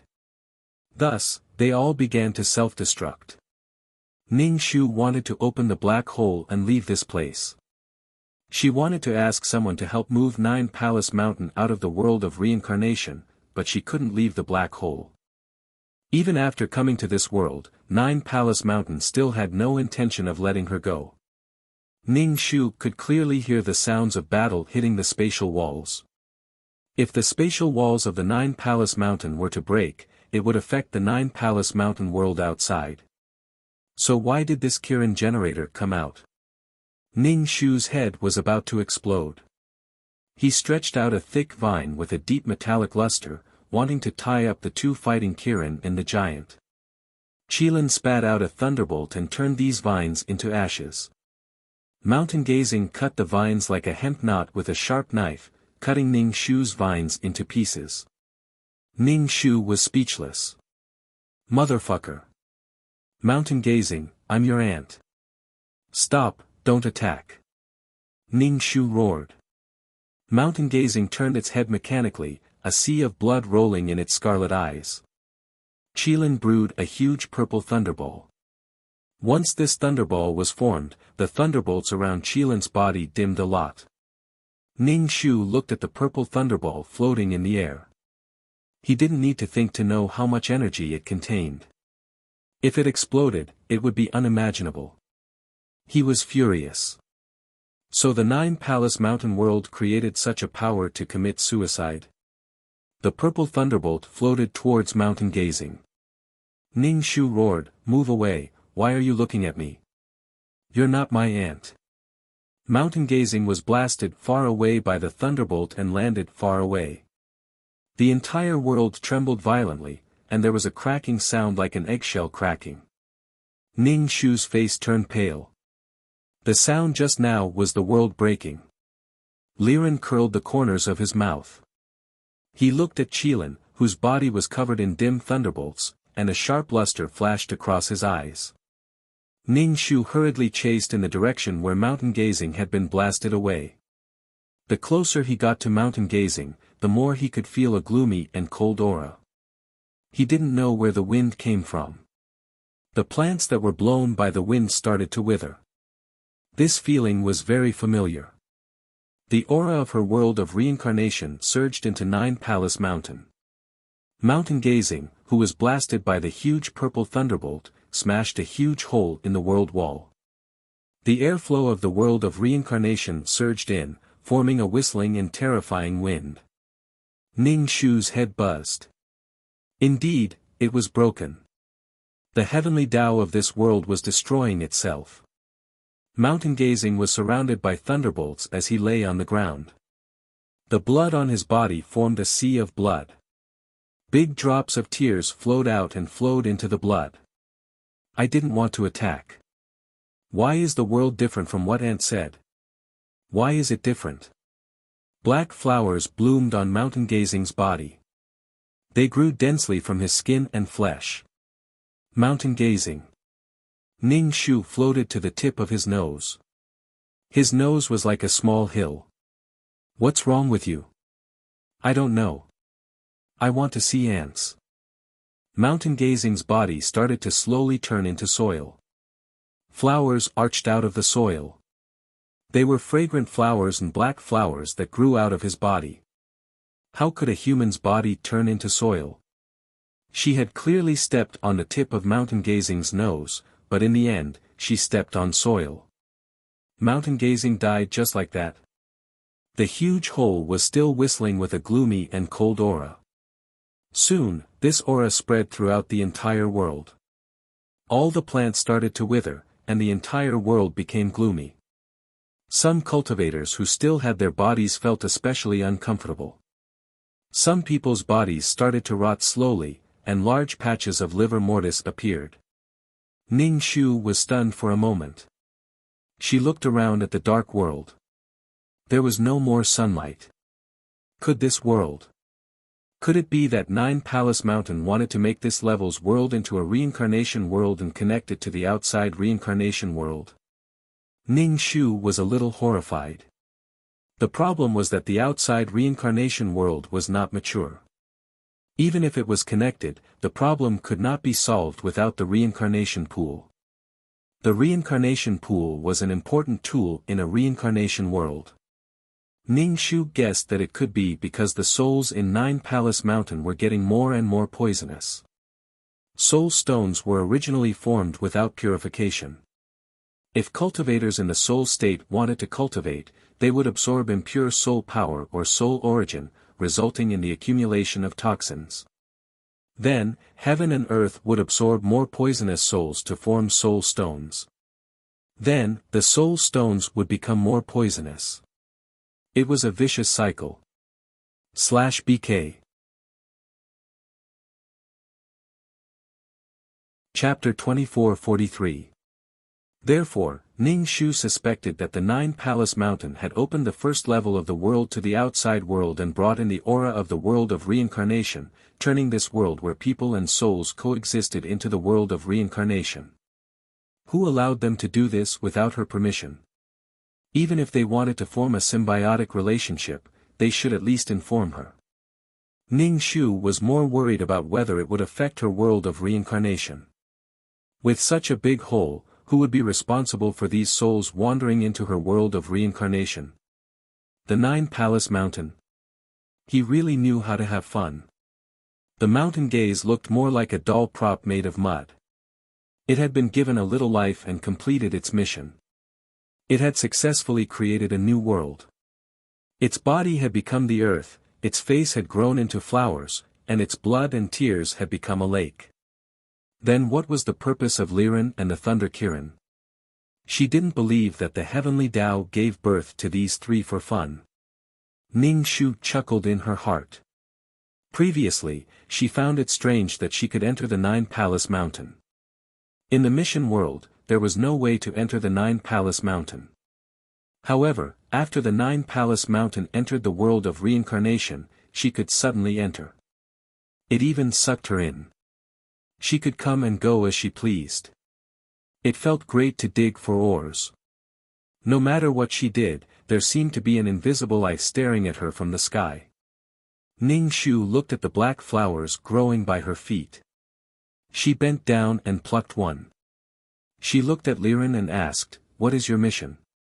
"To fight for the right to suppress hell." Liren narrowed his eyes and said, "I want to fight with that beast for the right to suppress hell." "So, you knew what would happen?" Ning Shu raised her eyebrows and asked. "I only felt a faint attraction. I feel that I have the right to suppress hell." Liren pointed at the huge hole. "Guard the hole and prevent the souls from leaving." Ning Shu clapped expressionlessly. The heavenly Tao was really thoughtful. It was really great. Going out from here was her world of reincarnation. Perhaps when the world of reincarnation matured, the souls on both sides could communicate and run out to play. However, it was obviously not possible now. That was why she needed to guard hell and prevent the souls from leaving. Right now, her world of reincarnation was in the same boat as the Nine Palace Mountain. If something happened to her world of reincarnation, Nine Palace Mountain would be in trouble as well. Ning Shu tilted his head and smiled. If we're talking about suppressing hell, the Thunder Kirin is more suitable. This place has become hell, and it's filled with souls. Plus, the thunder and lightning are definitely a great deterrent to souls. Other than your fragrance, you don't have any deterrent power, Ning Shu said directly. The Thunder Qilin clearly carried out the will of the heavenly Tao to the end. As for Liren, he had his own intelligence and personality. In the end, the Thunder Qilin came out to fight the Mountain Gaze. After finishing the last attack, Liren just watched from the side. It seemed like he wanted to take advantage of the fight between the two. In the end, they would come out to fight for the right to suppress hell. A hint of panic flashed across Liren's face, which was somewhat similar to Ning Shu's. Are you going to deprive me of my rights? You're the one who gave me wisdom, knowledge, and thinking. Are you going to give me up and choose the Thunder Qilin to suppress hell? However, the Thunder Qilin is more suitable for suppressing hell, Ning Shu said directly. If you don't choose me, I will disappear. The purpose of my existence is to compete with him for the right to suppress hell. The loser will die and disappear from the world. Liren took a deep breath. You can't do this to me. I choose the Thunder Qilin to suppress hell, Ning Shu said. No, you can't do this to me. Why are you abandoning me? I was nurtured by you. You gave me wisdom, but you want to abandon me because of wisdom. This is unfair to me. It's unfair. Liren's face was ferocious. I can't be abandoned. I don't want to be abandoned. Ning Shu said, then fight with the Thunder Qilin. Whoever wins will be the emissary of suppressing hell. This is your birth mission, and the guidance of the heavenly Tao is the same. Isn't this something you should have understood beforehand? Liren looked deeply at Ning Shu for the first time. You're so cruel. You only see that the lightning of the Thunder Qilin's body is very intimidating to the soul. No, I doubt whether you can bear this responsibility. This responsibility can't be completed with intelligence and wisdom. Once you have feelings, you will feel lonely. You will not be willing to guard a big hole like this. You will not be willing to accept such a fate. At that time, where will I find a Thunder Qilin to suppress the hole? Ning Shu asked. I hate you. I thought you would have some warmth for me, but you didn't. I hate you. Liren disappeared in a flash. Not long after, an earth-shattering battle began. When the huge forces collided, space distorted slightly. Ning Shu sat by the huge blood lake, black flowers blooming beside him. Beneath him was the soil that the mountain gazing's body had turned into. He was really exhausted. It was no wonder the nuns didn't let the mountain gazing use his power. Perhaps they knew that using such power was the end of the road for the mountain gazing. They wanted him to be an ordinary person. However, his mission would push him forward. Sometimes, the fate that he tried hard to escape would give him a heavy blow. Ning Shu rubbed his head. Although he could leave 9 Palace Mountain, Ning Shu wasn't happy at all. Earthworm lay on Ning Shu's shoulder as tears streamed down, wetting Ning Shu's shoulder. Ning Shu asked, why are you crying? I feel terrible. I want to cry. Will Liren die? Earthworm asked. Why can't you choose Liren? As long as you choose Liren, Liren can live. Earthworm seemed to sense that Ning Shu's words were very important to Liren. He can't guard it well, Ning Shu said indifferently. The battle continued. Earthworm begged Ning Shu. Let's go take a look. I'm worried about Liren. Liren is a mature person I've always protected.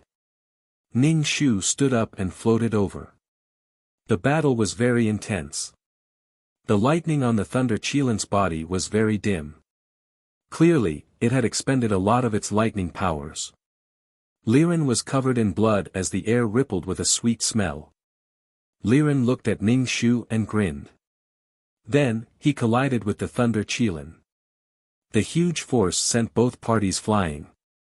The Thunder Qilin was knocked to the ground and failed to get up after trying a few times. Liren vomited blood as he looked at Ning Shu with a shocking light in his eyes. He said with a smile, you're right. I suddenly don't want to guard the hole anymore. I don't want to become your nightmare, a shadow that you can't escape for the rest of your life. I want you to think of me all the time. Ning Shu's face was cold. Oh, are you committing suicide? Dying in front of me will leave me with a shadow? You said that I gave you intelligence, but did I give you this kind of intelligence, /BK? Chapter 2444. You're just unwilling to accept it. Why? Unwilling to accept it? Unwilling to accept it that you're willing to bet your life to see if I remember you. There must be something wrong with your brain. Your brain must have fallen into the mouth of the soul that wanted to eat you. Liren, I'm about to die. Can't you be nicer to me? Liren said in despair. This woman was really unmoved by force or persuasion. Domineering CEO didn't work. Showing weakness didn't work. In the end, she still didn't work. Do you not like your face? Is that why you've never been tempted by me? Liren asked. No, I just hate that my beautiful face is on someone else's face. Ning Shu touched his face and said. Liren, Ning Shu, 2333 asked, does the organization accept referrals? Get him into the organization. 2333, yes. If you meet all the requirements, you can be a member of the organization. But if you don't, I'm sorry. Humanity will be destroyed. Otherwise, the organization will be too busy to recommend anyone. Ning Shu. That's why the organization is inhumane. Looking for a suitable soul from billions of worlds, and only having to check it. But in the end, it's so harsh. To prevent people from going in through the back door.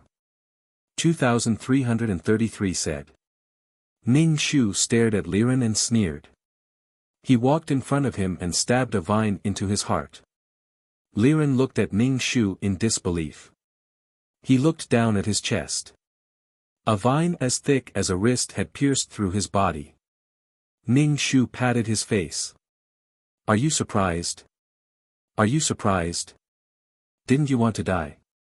You wanted me to be traumatized. There's nothing more traumatizing than killing someone personally. Ning Shu pulled out the vine and smelled the blood on it. It was sweet. He licked it and was surprised. It's quite sweet. Liren's eyes widened. He stopped breathing. A drop of green liquid dripped onto the Thunder Kirin's body, which was full of scars. With the replenishment of vitality, the Thunder Kirin's condition improved a lot. It moved at Ning Shu and headed towards the entrance of the cave.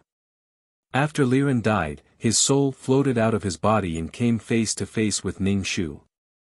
Liren didn't say anything. He just waited for the soul to dissipate. He looked at Ning Shu. I hate you. Ning Shu rolled his eyes and carried his soul to the side of the blood lake. After a while, the lake formed by the blood of the mountain gaze had become very clear.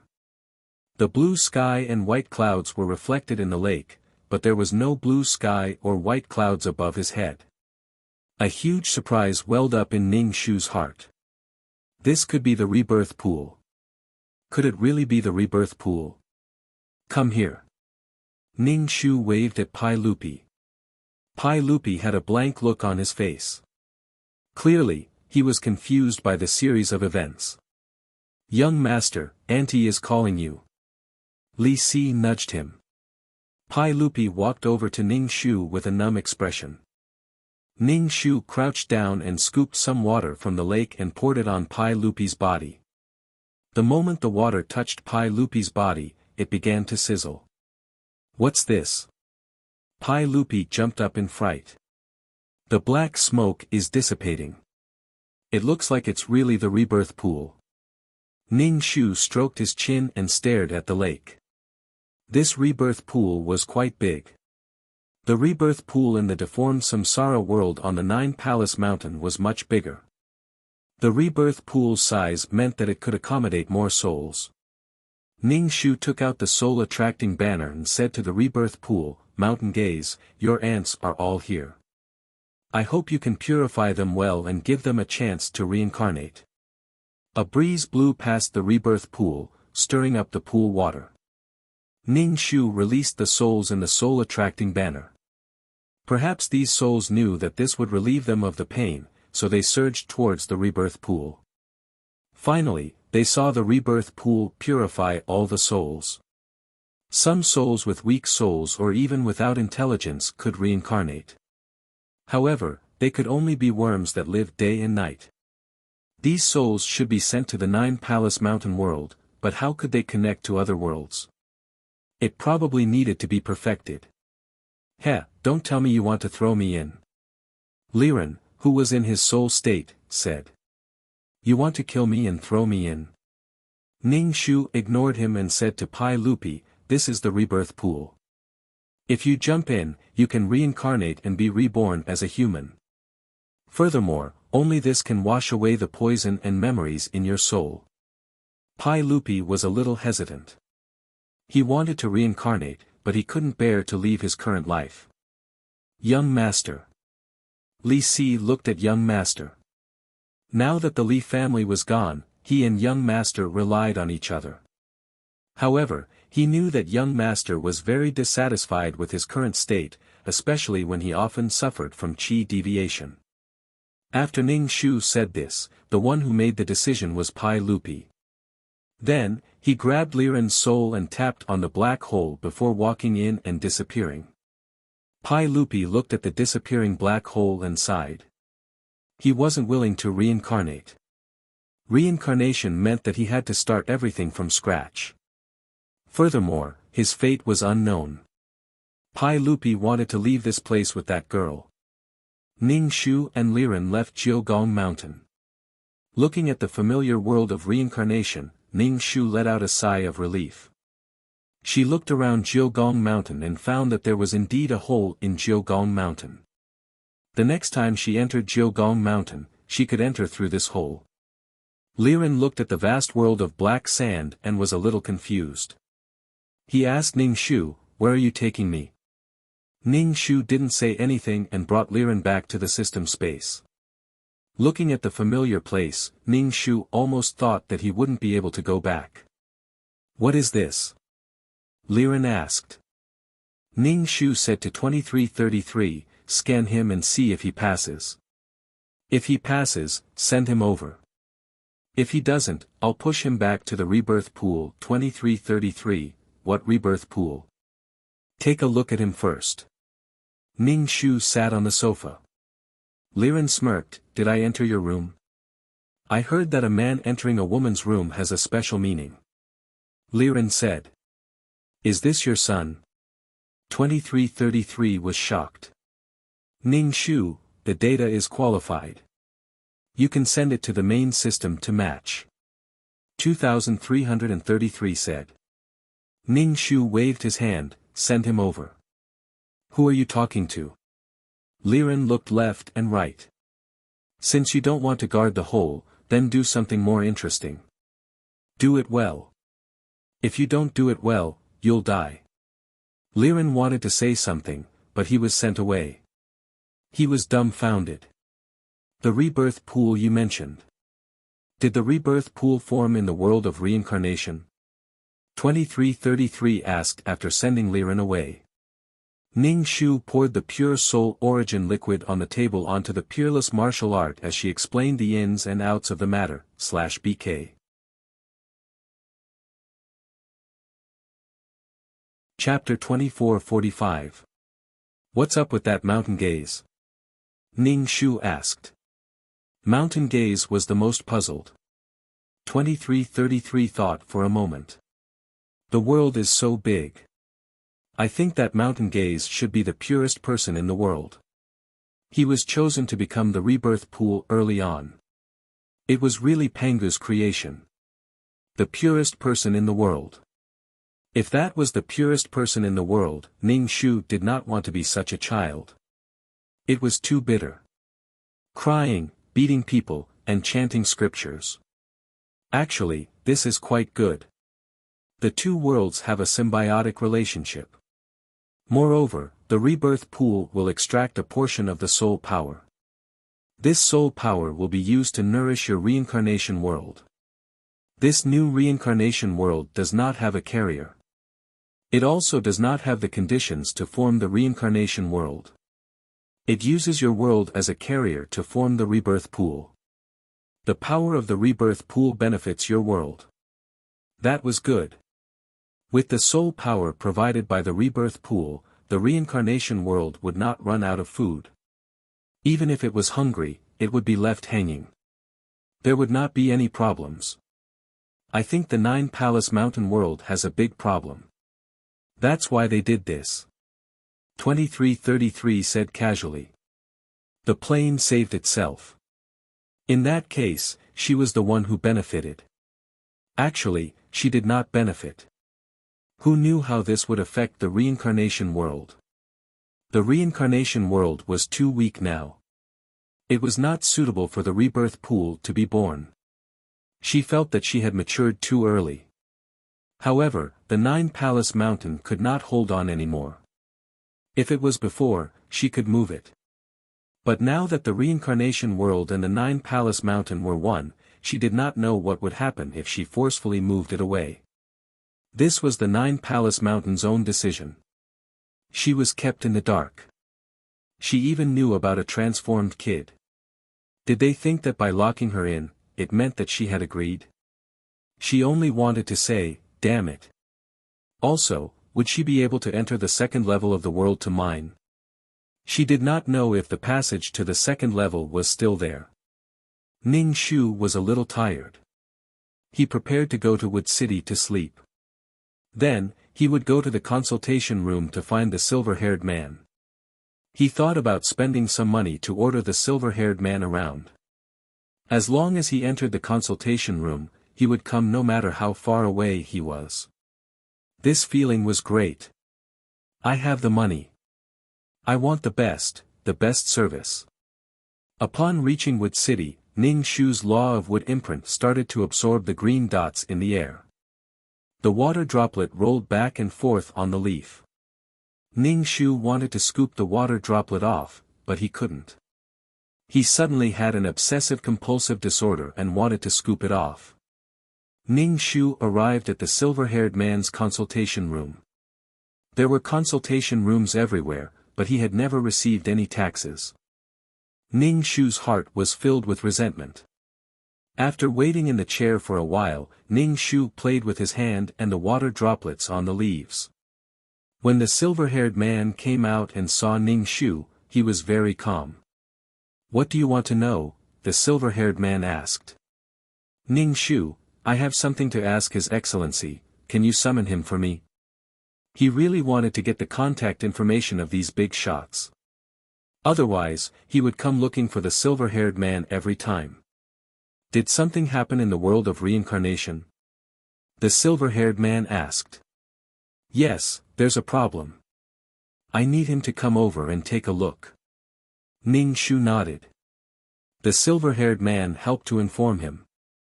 Ning Shu looked at the book in front of him and asked, has your world been repaired? No. Ning Shu, that's great. I'm not alone. The silver-haired man silently looked at Ning Shu and smiled. After waiting for a while, His Excellency still didn't come. Ning Shu asked, is he very busy? Of course. Then what is he busy with? There are so many worlds of reincarnation. If there's a soul riot that can't be quelled, he has to deal with it. Ning Shu, it's quite tiring. But there are so many bones, and these bones aren't weak. There shouldn't be many situations that can trouble His Excellency. Before His Excellency came, Ning Shu asked a few more questions. How much soul origin fluid does the broken world need to absorb to repair it? After Hei Si's torment, the world was even more broken. The amount of soul origin fluid needed was simply despairing. Especially since she didn't know if she could enter the second floor of Nine Palace Mountain. Are you asking about your world? It probably needs a lot. With the degree of damage, I think it's better to give up on treatment. Ning Shu. Thank you for your advice. Has your world been repaired? Ning Shu asked back, your world was only broken into 2 pieces. Why hasn't it been repaired yet? The silver-haired man. No. Come on, let's hurt each other. Let's get rid of evil for the people. Ning Shu asked again in a small voice, the organization should have a stock of star stones, right? Ning Shu was a little worried that she secretly kept 2 pieces. What if they couldn't be connected? Besides, she couldn't take them out even if she wanted to. She threw both pieces into the law of nothingness. There should be a stock, right? With so many worlds of reincarnation and destruction, there should be some left from the broken worlds. Ning Shu was very guilty, but her face was calm as she looked at the silver-haired man. I don't have the authority to answer this question, and it's not something you should know. I refuse to answer. Star stones aren't traded. Next question. The silver-haired man said calmly. Ning Shu looked at him. Then he must have a stock. He could only convince himself that the organization was so big and had so much energy. There must be a lot of stock. If he had asked her a few more times, he might not have been able to withstand the pressure and handed it over. A simple black carved door appeared in the room. His Excellency, dressed in a tuxedo, came out with a bouquet of flowers in his hand. For you. Ning Shu, silently taking the flowers, Ning Shu's mind was filled with the image of His Excellency holding a huge fork. His Excellency was polite on the surface, but deep inside, he was cold and indifferent. When Ning Shu saw these flowers, the image of flowers blooming from Mountain Gazing's flesh appeared in her mind. She instantly felt a little disgusted. Liren had to hurt himself to make her remember him, but Ning Shu had a deeper impression of Mountain Gazing who blew his snot bubbles. That was a proper tragedy of life. Why are you looking for me? His Excellency asked. Ning Shu immediately said, there seems to be a problem with my world of reincarnation.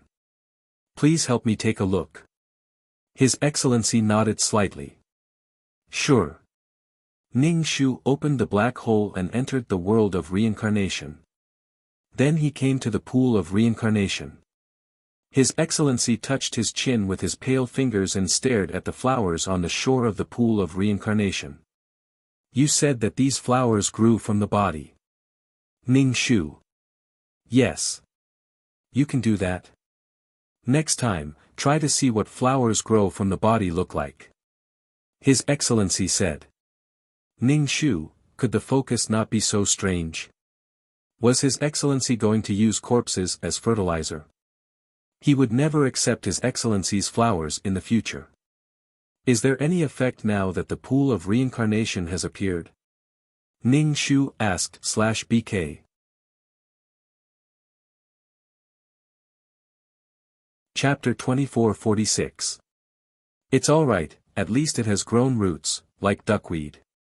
At least I can determine the direction and not just go with the flow without knowing the direction of evolution. However, this reincarnation world is very rough and is not perfect in all aspects. His Excellency admired the flowers beside the rebirth pool. It was as if he had seen the beauty of the flowers. Ning Shu only saw the twisted aesthetics of His Excellency. The next time he looked for him, he would definitely not accept flowers. There shouldn't be any bad effects, right? Ning Shu was very careful, like he was protecting a baby. Under normal circumstances, there shouldn't be any effects. With the nourishment of souls from the rebirth pool, the world's growth is also considered a normal cycle. Ning Shu heaved a sigh of relief. Thank you. His Excellency nodded, accepting Ning Shu's gratitude. Ning Shu also understood that he owed him a favor. It wasn't something that could be solved with just a simple thank you. But knowing that there was no problem with the world, Ning Shu was very happy. He also observed the situation of the world. Because the world had changed, the matter of the reincarnation world outside had been brought in. This place was no longer suitable for humans to live in, so the bodies of the living started to rot. The plants and crops also started to rot. The entire world had a very dark color. His Excellency actually picked up these rotting corpses and kept them. As expected, he was going to use corpses as fertilizer. Ning Shu didn't even want the flowers in his hands. With such a hobby, who knew what he would use as fertilizer in the future? Ning Shu felt that they should dispel the idea of the abyssal prefect using corpses as fertilizer. Actually, when the corpses rot, it will only contaminate the flowers. Moreover, the flowers absorb soul energy, which will contaminate soul energy. In fact, the human body is full of filth. Ning Shu didn't want to be stuffed with flowers that grew from corpses every time they met. No worries, I will test it out. His Excellency said. Ning Shu rolled his eyes. When he reached the entrance to the second level, he found that the entrance had already collapsed. There was no entrance to the second level. Ning Shu, damn, His Excellency was still picking up corpses. If she couldn't enter the second level, how was she going to dig for soul stones? She was in despair. Ning Shu's expression was miserable, and the abyssal prefect seemed to feel that he had collected enough corpses, so he turned to Ning Shu and asked, "Is there anything else?" "It's fine," Ning Shu said dejectedly as he followed the abyssal prefect out of the world of samsara. The silver-haired man saw Ning Shu's expression of despair, as if his entire family had been executed. He could not help but raise his eyebrows. "Is there a problem?" "There's no problem. I'll be taking my leave now." The abyssal prefect had probably found a new source of entertainment and returned to his garden. "Do you have any other questions?" "If not, please settle the bill," the silver-haired man said. Ning Shu took out his ID card. "Can you give me the contact information of Your Excellency?" The abyssal prefect himself isn't a member of the organization. "Besides, didn't I give it to you this time?" the silver-haired man asked. Ning Shu, "Yes, it was given to me." After saying a few words, the name disappeared. She had already calmed down. Otherwise, she would have thought that something supernatural had happened. The silver-haired man gave him a piece of paper with the contact information of the abyssal prefect written on it. This piece of paper costs 100,000 merit points. Ning Shu, "It's not this piece of paper that's expensive, but the resources on this side." Ning Shu squinted and took out his ID card. The silver-haired man said, 200,000 merit points in total. Ning Shu, "Can you not be so greedy?" "I'm not greedy. If it's really cheap, you'll doubt the authenticity of my information again." "Everyone believes that expensive things are good things," the silver-haired man said calmly. "Anyway, you've said everything. No matter what others say, you can set the price as you wish." Ning Shu paid 200,000 merit points. Every time he came, he would pay 100,000 merit points. He always felt that he was being treated as a fool. However, sometimes he had to come to him. "Forget it, I'll take it as buying a service. I didn't mind so hard just to show off. I have to raise myself to be a noble person. I'm a very noble person, ha ha ha." After leaving Wood City, the Wood nomological imprint was no longer absorbing the green light. Ning Shu went to the auction house in Water City to see if there was anything good. Ning Shu didn't know what he wanted to buy, but he just wanted to shop. At the entrance of the auction house, he met Mei Ziqing. Ning Shu felt that he hadn't seen Mei Ziqing in a long time. Other than Mei Ziqing's fixed repayment schedule, she was always doing missions. Perhaps it was because they hadn't seen each other for a long time. Ning Shu felt that Mei Ziqing's appearance had changed a lot. However, her appearance and temperament had changed a lot. She looked a lot tougher. When Mei Ziqing saw Ning Shu in a red dress, she didn't dare to recognize him at first. Finally, she shouted, "Ning Shu! I am. What are you doing here?" Ning Shu asked. Mei Ziqing suddenly smiled. "I'm here to sell something. You know that I'm carrying a mountain of debt.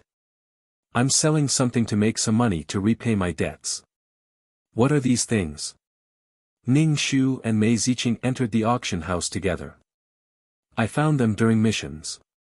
Or something rare. I wanted to exchange them with the exchange store, but the exchange store kept lowering the price." Mei Ziqing curled her lips and said. Ning Shu deeply understood. When she discovered the peerless martial art, the system gave her 100 points. Then, when she wanted to buy the peerless martial art back, it asked her for 2,000 points. The system exchange store was the worst. Especially those who had just become mission enforcers. They could only be exploited because they couldn't even enter the virtual space, let alone the nomological space. Si Tian was patrolling the auction house. When he saw Ning Shu and Mei Ziqing, he immediately walked towards them. His every step was elegant. Si Tian should be a young master from an ancient aristocratic family. He was shrewd and had an outstanding temperament. Ning Shu could almost see the money flying away from him. "Greetings, City Lord." Si Tian cupped his hands towards Ning Shu as a form of greeting. "I'm here to accompany a friend. There's no need for introductions." "Really, thank you. City Lord, if you need anything, I can help you find it quickly." Si Tian spoke unhurriedly, making it impossible to refuse. This feeling was as unpleasant as when you were shopping for clothes and the salesperson asked you what you needed. "I'm just looking around. City Lord, if you need anything, you can call me." Si Tian cupped his hands and left. Ning Shu and Mei Ziqing strolled around and chatted. Of course, the topic inevitably turned to Xiaohua. Whenever Xiaohua was mentioned, Mei Ziqing's brows never relaxed. She was like a worried old mother. Ning Shu then remembered that he seemed to have met the Grand Elder before. However, he was very guilty at the time and didn't think to ask about the stone called Pan Chen. If he caught Pan Chen, he would know Xiaohua's whereabouts. When Xiaohua was mentioned, Mei Ziqing's mood was inevitably affected/BK.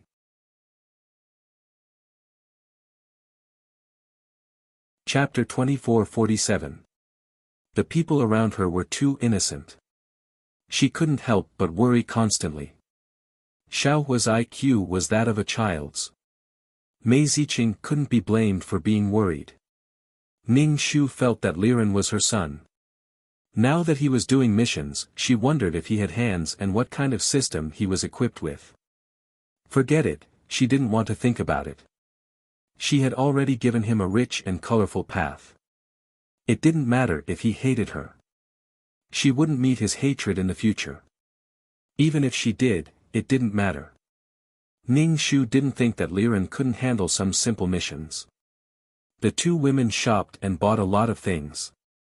They didn't know if they really needed them. They just enjoyed shopping.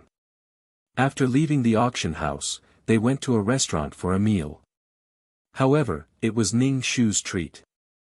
Mei Ziqing was now so poor that he didn't even have the money to have a good meal. It could be said that he was living a tight life. Ning Shu felt that Mei Ziqing was suffering. She might have broken out of her cocoon and become a butterfly. She was also suffering now, waiting for the time to soar. They were all suffering. She got used to it. Although it was tiring, the rewards were definitely unexpected. Ning Shu asked Mei Ziqing how her world construction was going. Mei Ziqing smiled and said, "I have already found 3 world sources." "Congratulations, there are still 4 left." Ning Shu said, "You should ask Si Tian to help you find a world source like the light and darkness attribute. It's not easy to find. If he wants to earn your money, he will definitely find it through various channels." They weren't at war now. There shouldn't be a lack of resources. She was lucky enough to buy a light and darkness attribute world source. There were so many people in the organization. If you couldn't find something, it didn't mean that others couldn't. Mei Ziqing wasn't in a hurry. "We'll talk about it later.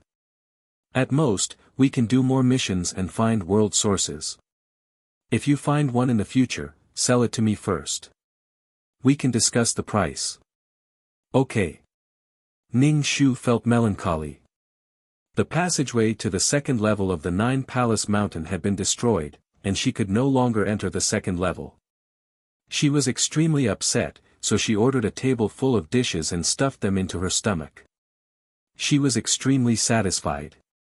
The 2 women's chopsticks flew as they devoured the dishes on the table. Mei Ziqing was probably under a lot of pressure, so she ate as if she was venting her stress. Ning Shu didn't think much of Mei Ziqing's pressure.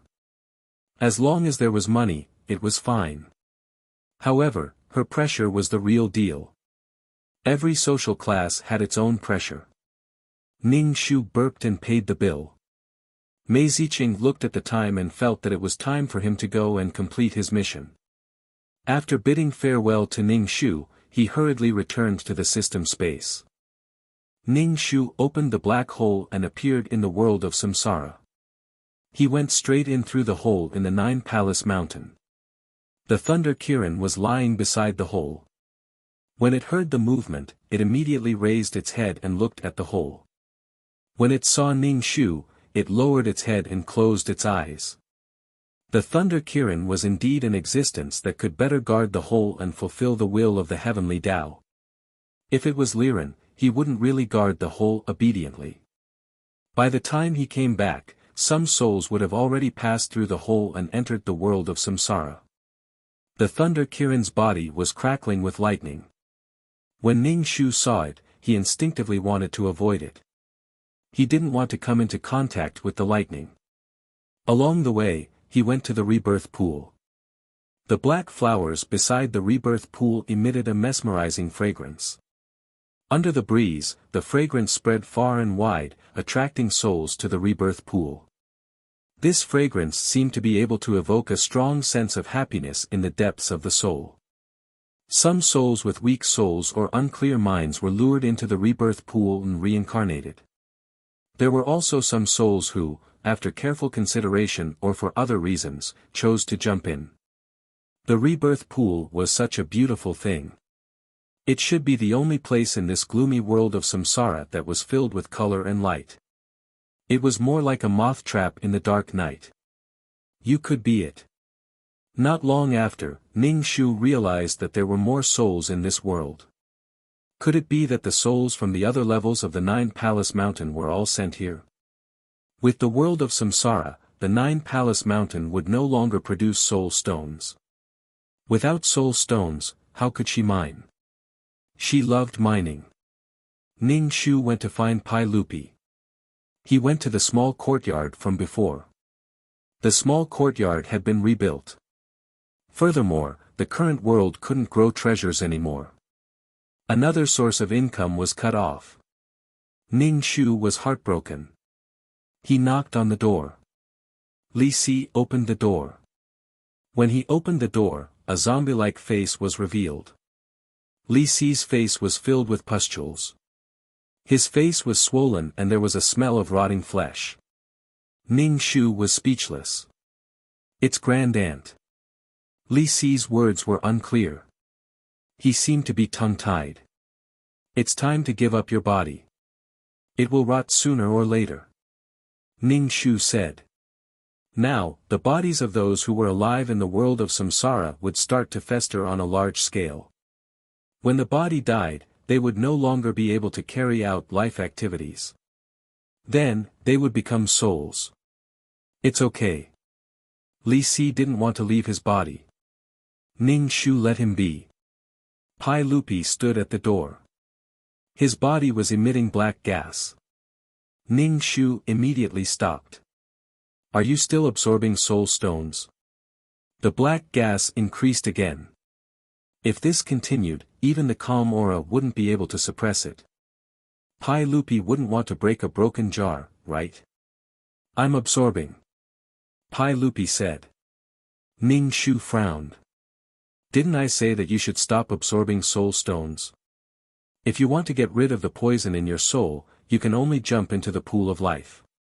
Pai Lupi laughed. Are you afraid that if I absorb too much, you won't have enough soul stones? Ning Shu narrowed his eyes. What do you mean? Do you think I want your soul stones? If I want your soul stones, I can kill you with my fingers. Why did I give you the calm aura? Wrong. You need me to get soul stones for you. Pai Lupi shook his head and said. Why can I be so partial to Liren and take him away from here, but I can't? Pai Lupi asked seriously. Ning Shu's mouth twitched. Liren said that she didn't have any warmth for him, and Pai Lupi said that she was partial to Liren. If she had to listen to these people and care about everyone's feelings, she would be exhausted. Everyone's feelings were different. Ning Shu didn't care. He just said, "You're not suitable." With the black gas all over his body, if he wanted to do the mission, he would pollute the body of the person who asked him to do the mission. When the person returned, he would pollute the body of the person who asked him to do the mission. Now that he had gone mad, he would have to travel from one plane to another. Wouldn't that be crazy? If she brought Pai Lupi to 2333 and let him identify him before sending him to the main system for identification, 2333 would probably spit on her face. /BK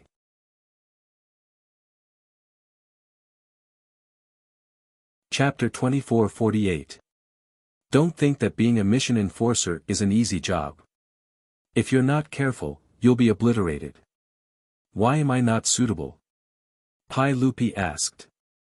Ning Shu replied, "You're not suitable in any way." Then why can Liren do it? Pai Lupi vaguely felt that Liren had been brought to a different world. Because his soul is suitable, Ning Shu said matter-of-factly. Pai Lupi almost spat out blood. However, he was in his soul state and didn't have blood, but his body was surging with black gas. Looking at Pai Lupi's state, he was definitely going to go crazy. Moreover, Pai Lupi was very unhappy with her. Could this cooperation still continue? Most likely, it would not be able to continue. Speaking of which, why did Pai Lupi think that she should be responsible for his life? She couldn't even take responsibility for her own life, so how could she take responsibility for others? Ning Shu turned and left. Li Si, whose body was swollen and smelled like a corpse, hurriedly sent Ning Shu to the door. Li Si hurriedly said to his master, "Don't take master's words to heart. Ever since the world changed, master's will has been depressed." Ning Shu made an "oh" sound. He didn't care about Pai Lupi's words at all. Even if he was dissatisfied, he was still absorbing impure soul stones, especially after she warned him. He was getting further and further away from the path of a mission enforcer. Ning Shu asked, "After the world changed, are soul cultivators still absorbing soul stones?" The changes in the world do not affect the soul cultivator clans, especially when everyone is about to become a soul. Some soul cultivator clans have taken in quite a number of members and rapidly grew stronger. Li Si's words were somewhat unclear, but Ning Shu understood. There were more and more soul cultivators. Although there was the rebirth pool, not every soul would jump in and choose to absorb soul stones to become stronger. The world would no longer produce soul stones, but the number of people absorbing soul stones would continue to grow, and the number of soul stones would continue to decrease.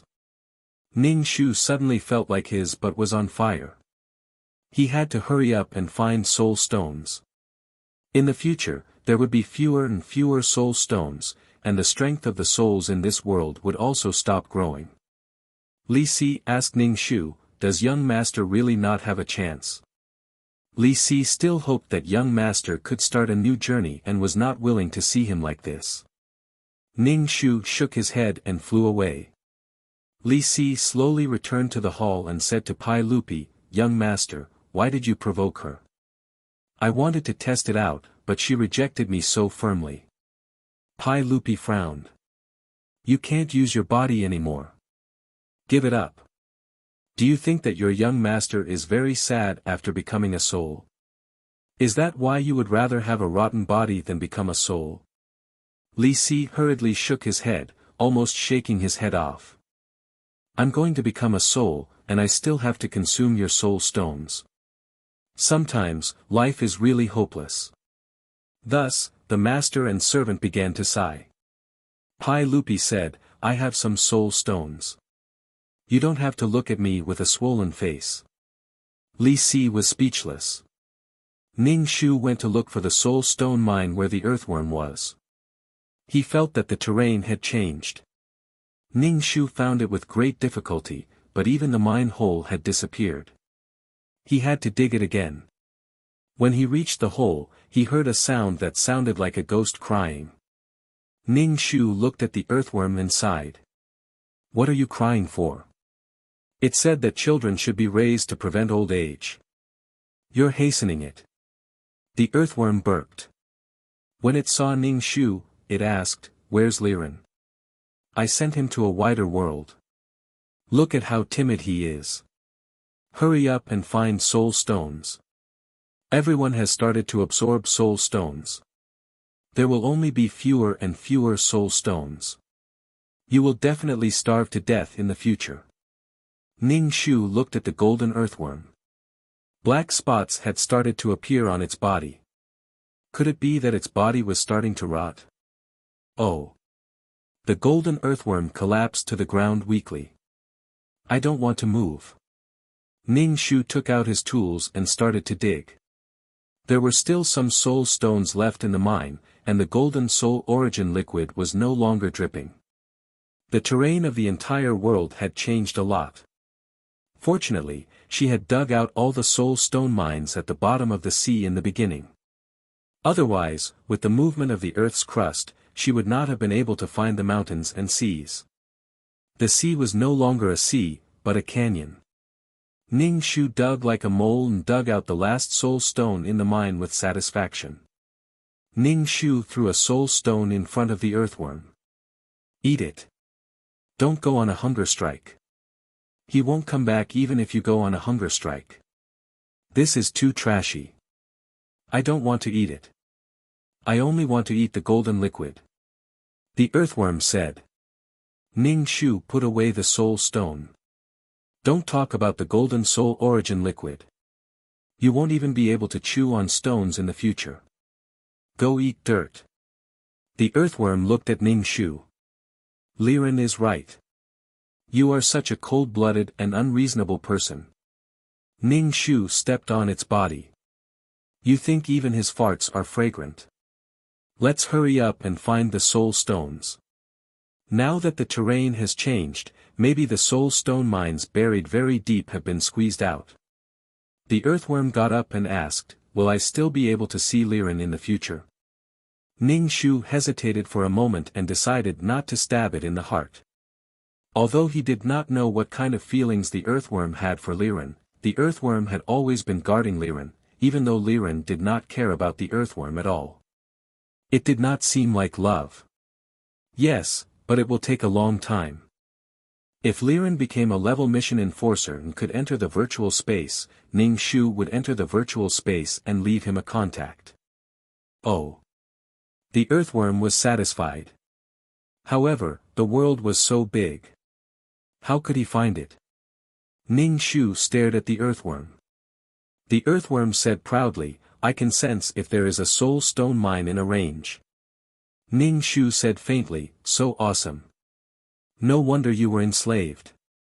The earthworm suddenly did not know whether it should be proud or angry. Can't you praise me properly? It felt like it had been fed a piece of shit candy. So Ning Shu and the earthworm ran all over the world.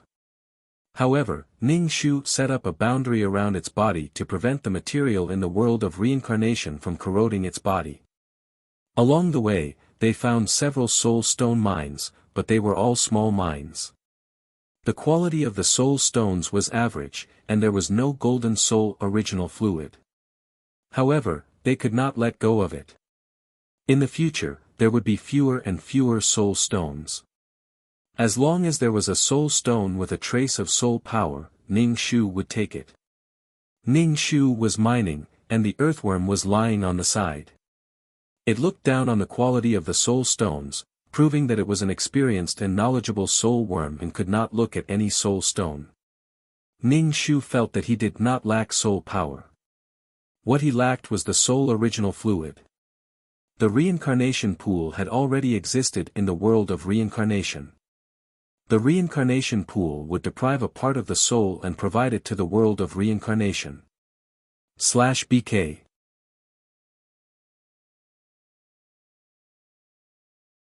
Chapter 2449. The world of reincarnation didn't need much soul power anymore, and peerless martial arts needed soul liquid. If the law of nothingness wasn't solved, it would be a disaster. 2333, you've been wandering around for a long time. He had been trapped in the Nine-Palace Mountain for so long, and he was still wandering around. Ning Shu heard 2333's reminder. It's okay. Let me walk around this world. After walking around this world, he would find the soul stones that he needed to find. 2333 The two of them didn't speak. Ning Shu and Earthworm went on a journey of searching for soul stones. However, the soul stone mines they found weren't very big. The biggest one was only a small part of the gold stone, and it wasn't pure gold. Ning Shu collected them all. If he sold the pure soul power, he could get a lot of money. He didn't collect much golden soul liquid, but he found a lot of soul stones. They were all normal quality soul stones, and the slightly better ones were soul stones with a little gold in them. After walking through more than half of the world, he felt that every place was the same. There was no scenery, and everything was gray. Moreover, some souls with weak soul power were wandering around aimlessly. Some were attracted by the life pool and jumped into it. In short, this place had really become hell, but there were no 18 levels of hell. There were all kinds of torture. Perhaps as the number of souls in this world increased, Ning Shu felt that this world also needed a manager.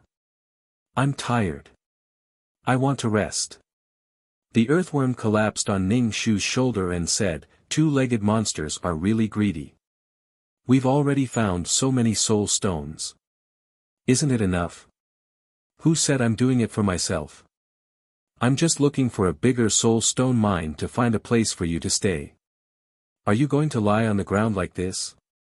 Ning Shu looked at the earthworm kindly. "I'm looking for a soul stone mine for you." The earthworm. The hypocrisy of two-legged monsters is beyond my imagination. Then, the man and the worm continued to look for soul stone mines. The earthworm found a slightly larger soul stone mine and settled down. Ning Shu mined and left some soul stones for the earthworm. "Don't talk nonsense. I'm not good to you. I left some rations for you." The earthworm looked at the empty mineral vein or a few embedded in the stone wall. Its mung bean-sized eyes kept rolling. It was so proud of leaving such a small amount. Couldn't it be more arrogant?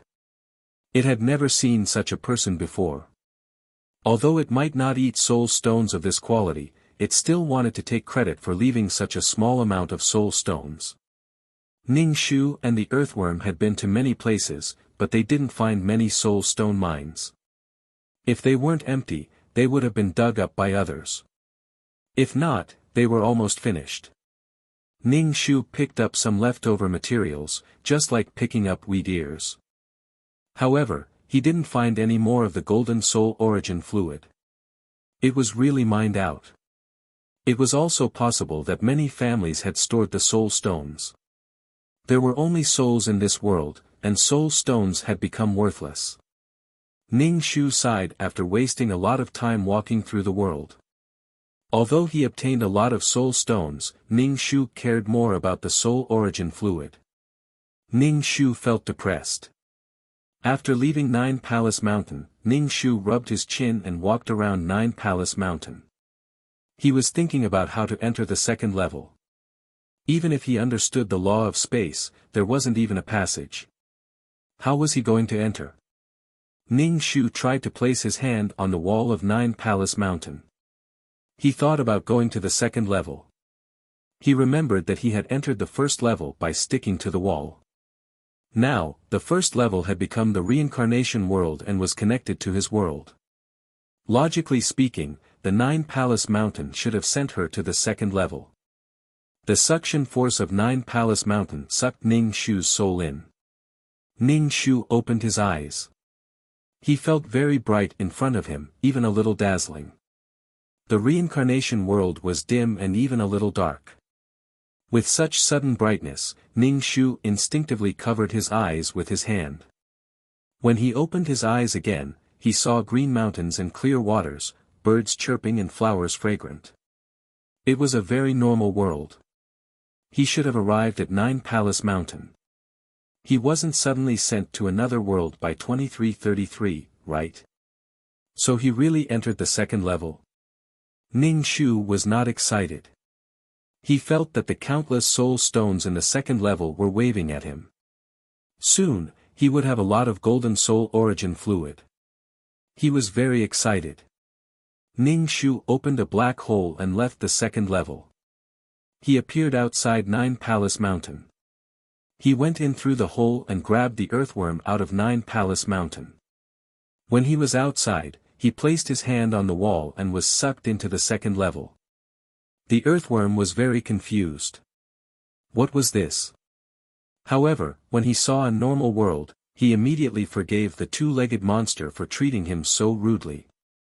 The earthworm was very comfortable. Although the soul worm didn't absorb spiritual chi, it was very comfortable to bathe in spiritual chi. The place where he stayed before was very painful. Sometimes, his body wouldn't even listen to him. Ning Shu opened her arms and a gentle breeze blew over. It was especially comfortable. Yes, the world below was dark and gloomy. This world was filled with the sound of birds and the fragrance of flowers. Looking up, it was a very, very big world. The spiritual chi was abundant and the world was stable. Ning Shu rubbed his hands. He was ready to go to this world to develop the soul stone mine. Since he was in the forest, he let the earthworm start searching for the soul stone mine. The earthworm wanted to find a very big mine for himself. It would be best if there was golden soul liquid inside. Then, he began to live a leisurely life. The man and the worm's faces changed from excitement to anticipation, then to confusion, then to suspicion, and finally to numbness. The worm immediately said, "It's not a problem with my ability. The problem is that we have been here for so long and haven't found any soul stone mines. Even if we didn't find any new soul stone mines, we didn't even find any old soul stone mines." Ning Shu wiped his face. Were there no soul stones in this world? The reincarnation world in the 9th layer of 9 Palace Mountain was deformed. One could only leave but not enter. How could this world digest soul stones? They were chased by spirit beasts everywhere and didn't find a single soul stone. What a scam! Ning Shu felt that it was useless to search like this. He still needed to understand what this world was like. Thus, the man and the worm began to search for a town. After much difficulty, they found a town. This town was so big that Ning Shu was a bit numb. Such a big town must have taken a lot of work. The city gate was built so high that it reached the clouds. Ning Shu raised his chin and looked at the city gate. It was so spectacular. The world in the second layer was a bit awesome. Ning Shu wanted to enter but was stopped by the guards at the city gate. When they saw that Ning Shu was a soul, they immediately asked for his identity card. Identity card? Identity card? This world seemed to have very strict rules. /BK.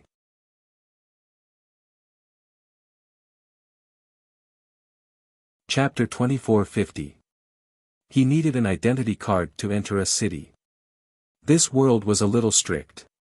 Ning Shu looked at the people entering and leaving the city. They didn't seem to need an identity card. If a soul entered, they would need to check the identity card. Some souls didn't need an identity card at all. The guard even bowed to him, indicating his noble status. Since you don't have an identity card, capture him. The guard saw that Ning Shu wasn't moving and had no intention of taking out his identity card. He immediately wanted to capture Ning Shu. Then I won't enter the city. He ran away, leaving the guard helpless.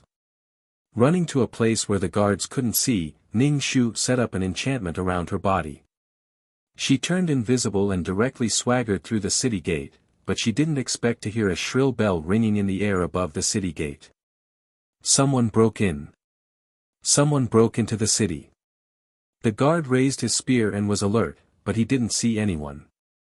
Ning Shu was speechless. Fuck, there were sensors.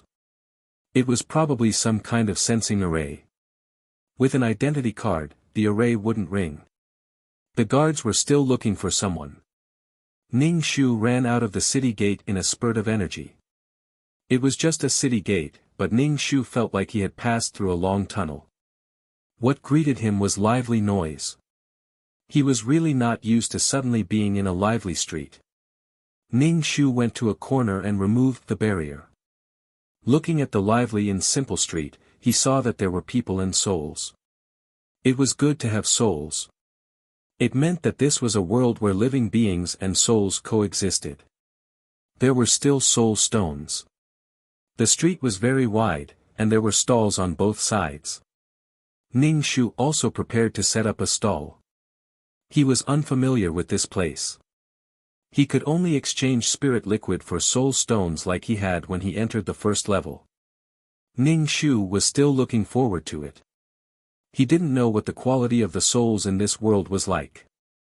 The earthworm hid in Ning Shu's collar, not daring to show itself. It was afraid that someone would eye it covetously and capture it to mine. Occasionally, it poked its head out, only to find that no one was paying attention to it. It then climbed onto Ning Shu's shoulder and even jumped a few times, but still, no one was paying attention to it. Some people even inadvertently glanced at it, and their faces showed a disgusted expression, as if they despised it for looking a little disgusting. The earthworm's glass heart immediately shattered. In the past, it was an existence that everyone fought over, but now no one cared. He suddenly felt very disappointed. Many people saw Ning Shu's stall, but they just casually glanced at it from the corner of their eyes and walked straight past it. They didn't seem interested in it at all. Ning Shu was puzzled. Did cultivators not care about spiritual liquid? It was obviously a very precious item, but it did not appear as Ning Shu had imagined. Ning Shu was also disappointed. Some of the spirit stones were purchased by her when the prices of goods skyrocketed. She threw them into the fish pond, but they seemed to have become unwanted items here. Ning Shu hammered the ground. Poverty makes it impossible for me to calm down. In the end, the man and the insect waited until their faces were numb. The sky was about to turn dark, but there was still no harvest. Miserable, miserable, miserable, miserable. Ning Shu was about to pack up her stall. She didn't know where she was going to stay tonight. She heard that there were people patrolling the streets day and night every day. There were many people during the day, so she didn't have much of a target. If she strolled alone at night, she would be caught and asked for her identity card. She had to keep a low profile first. This is spiritual liquid, how much is it? A swordsman with 2 bunches of hair hanging in front of his forehead asked. Finally, there was business. Ning Shu wanted to say 5 spirit stones for a bottle of spiritual liquid, but she was afraid of scaring away the customer, so she said, 3 spirit stones for a bottle of spiritual liquid. What spirit stones? It's spirit liquid. The swordsman casually picked up a bottle of spiritual liquid and looked at it. How about this, 1 bottle of spirit liquid for 10 bottles of spiritual liquid? Ning Shu said without changing her expression, can you show me the spirit liquid? The world here seemed to be different from the world below. The cultivator threw a bottle to Ning Shu. Inside the bottle was a gray liquid. Ning Shu felt that it seemed to have the power of the soul, and also the aura of the soul. However, it was not pure and contained impurities. From the solid form of spirit stones to the liquid form of spirit liquid, this world seemed to be very high class. Whether it was spirit stones or spirit liquid, as long as it contained the power of the soul, it would be fine. Too cheap, I don't want to exchange, Ning Shu said. This was the price of cabbages, a drop in price. I don't really need the spiritual liquid. I just saw that a little girl like you has been setting up a stall here for so long. Besides, your soul body is drifting outside at night. If you get caught, you won't be able to come back, the swordsman said indifferently. Besides, the spiritual energy in the city is abundant. I just need to set up an array in my room and wait for enough time to collect a lot of spiritual liquid. It's just that I don't feel like waiting. Ning Shu, since when did spiritual liquid become so cheap?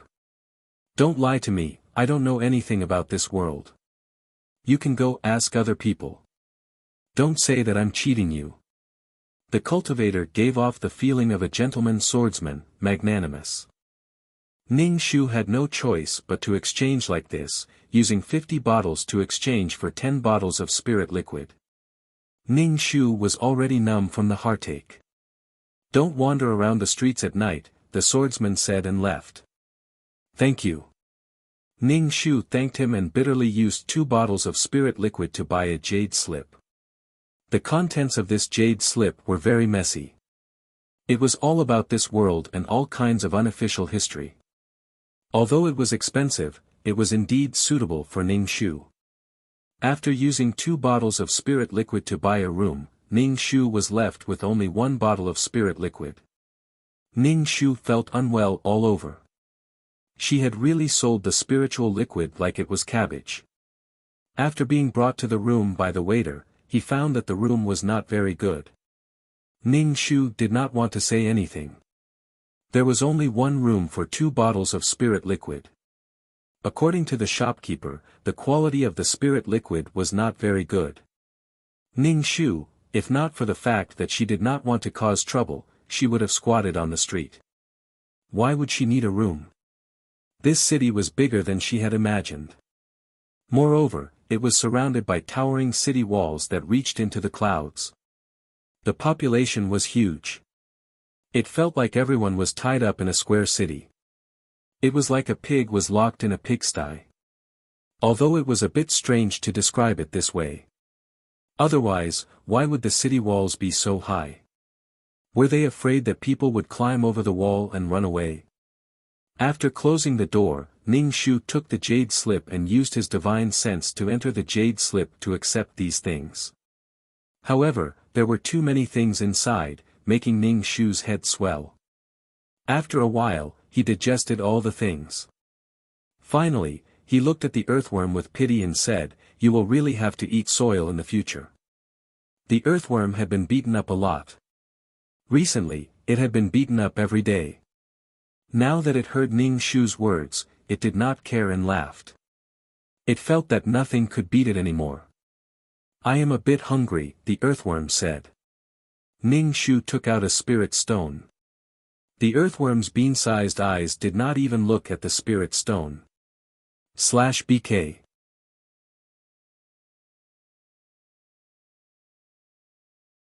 Chapter 2451. You're giving me this? The earthworm was very disgusted. In the past, it had been eating golden soul fluid. Now, it had to eat this. Forget it if you don't want to eat it. This kind of illness could be cured after a period of starvation. Because in this world, the earthworm couldn't find a single soul stone. Instead, it became a pig teammate who consumed soul stones. This world was divided into countless forces. Each force used a large city to keep everyone in captivity. When people died, they would directly capture these souls and use various methods to turn the souls into souls without intelligence. Then, they would become soul fluid that Ning Shu exchanged for with 50 bottles of spirit liquid. In the area covered by the forces, only when people died, the souls would become the highest rulers of this city. In this world, soul fluid was a hard currency. Everything was done with soul fluid. Of course, this soul fluid was also used for the souls of high status to cultivate. There were also powerful families. If they died and lost their bodies, they could continue to cultivate. However, if civilians or weak cultivators died, their souls would be sent away and turned into bottles of soul fluid. Moreover, if the people living in the city died and their families didn't send their souls to the designated place, they would be punished. Moreover, if they took the initiative to send their families' souls to the designated place, they could also get soul fluid. This soul fluid could be used to buy necessities for the living. In short, soul fluid was money in this world. The soul fluid that these people received might be the souls of their family members. However, living in this environment, everyone felt that it was natural. Souls without bodies needed to be dealt with. It could also increase the family's income. In general, this world's use of souls was deeper than the first world. In the first world, no one thought of doing anything to souls. Instead, heaven and earth absorbed souls and formed soul stones. Then, everyone found soul stones. Wow, this is a good thing. Then, they started to mine. It took a long time to form soul stones, but it didn't take that long to turn souls into soul fluid. Of course, it didn't exclude the possibility that the strength of the people on the second world was much higher than that of the people on the first world. Ning Shu felt that there were crouching tigers and hidden dragons in this city. Even the lazy swordsman who bought things before wasn't weak. Ning Shu told the earthworm that there was no soul stone mine in this world. He told it what he knew. The earthworm was dumbfounded and then collapsed on the table. It was a critical hit. It was a useless piece of trash. He was so disappointed that he couldn't find his goal in life. Ning Shu heard heavy footsteps outside. He opened the window and saw armored patrols on the street below. The sound of armor rubbing against each other and their footsteps reverberated through the wide street. Other than these sounds, there was no other sound. There was an eerie feeling. Ning Shu closed the window and rubbed his arms. He felt that the world on the second level was a little creepy and scary. What was even scarier was the perception of the people here. Sending a dead person's soul to be scattered and turned into soul fluid, this was something only an enemy would do. When a person dies, it's like a lamp being extinguished. Most of the time, when one dies, it's a full stop. Although the city seemed to have strict rules, it didn't exclude the possibility of people randomly killing people and then going to collect rewards, because the soul fluid could be sold for anything. The ordinary people living in the city were probably living for the sake of reproduction. They were like animals in captivity, letting these animals breed. Of course, in this world with abundant spiritual energy, it was also possible to cultivate if one wanted to. Moreover, it was also encouraged to cultivate. There were even some free cultivation manuals that were distributed. The souls of cultivators were always stronger than the souls of ordinary people. Everyone worked hard to become stronger and become a powerful person with a strong identity. This was to prevent their souls from being disposed of after they died. Moreover, after they died, they could continue to live and absorb the soul fluid to become stronger. It sounded pretty good, but Ning Shu felt very uncomfortable. Perhaps the people here felt that it was very normal. Like the ordinary world, when people died, they would be buried in the ground for peace. However, in these souls, it was very normal to do so. Ning Shu let out a long breath. It seemed that there was no point in this world. The soul stone mine belonged to you. Whether you could guard it or not depended on your ability. However, in this world, it involved a very large organization. Most importantly, the people here felt that it was very normal. It was a very normal life. This should be the rule of ignorant people. Ning Shu felt that it was quite similar to an organization. In any case, it was inhumane to exploit people. In any case, if one made a mistake, the soul would be directly annihilated, and the soul power would be provided to others. Ning Shu felt that if he went against these people, these ordinary people would probably beat him with hoes and hammers, saying that he had destroyed their peaceful lives and peace. Everyone had already adapted to this kind of life and was used to it. Ning Shu was like an earthworm. He knocked his head on the table and was extremely dispirited. He imagined himself painstakingly comprehending the spatial laws and then entering the passage of the second world. When he came to this world, he found that he couldn't even drink a mouthful of soup. It was so sad. Moreover, the earthworm couldn't live in this world. There were no soul stone mines in this world. The earthworm would starve to death. He could only go back to the first world and look for a soul stone mine. In addition to the soul stone mines on land, there were also those in the sea. Some places had dried up, so there might be a soul stone mine below. There were so many creatures and souls in the sea. There must be a soul stone mine. He had only found one before, so there must be more than one. In any case, Ning Shu was thoroughly disappointed in the second world. He didn't even have a chance to take advantage of the situation. There was no chance of obtaining soul fluid at all. To steal? Where to steal? Fuck. After a while, he heard footsteps outside. Ning Shu couldn't sleep even if he wanted to. His heart was filled with worry. This was the second world that he had been longing for. Anyway, he had been wandering around for long enough. He would come back to the second world when he had time. Ning Shu listened to the footsteps all night. Other than the sound of footsteps, there was no other sound. It made the footsteps seem even more sinister. Ning Shu felt that it was gloomy and scary. The more lively it was during the day, the quieter it seemed at night. Finally, dawn came. Ning Shu was about to leave with the earthworm when there was a sudden knock on the door. Ning Shu released his spiritual power. He saw that there were armored soldiers outside the door. The inn was also surrounded by armored soldiers. Could it be that he found out that she didn't have an identity card? Ning Shu grabbed the sleeping earthworm and opened the black hole. /BK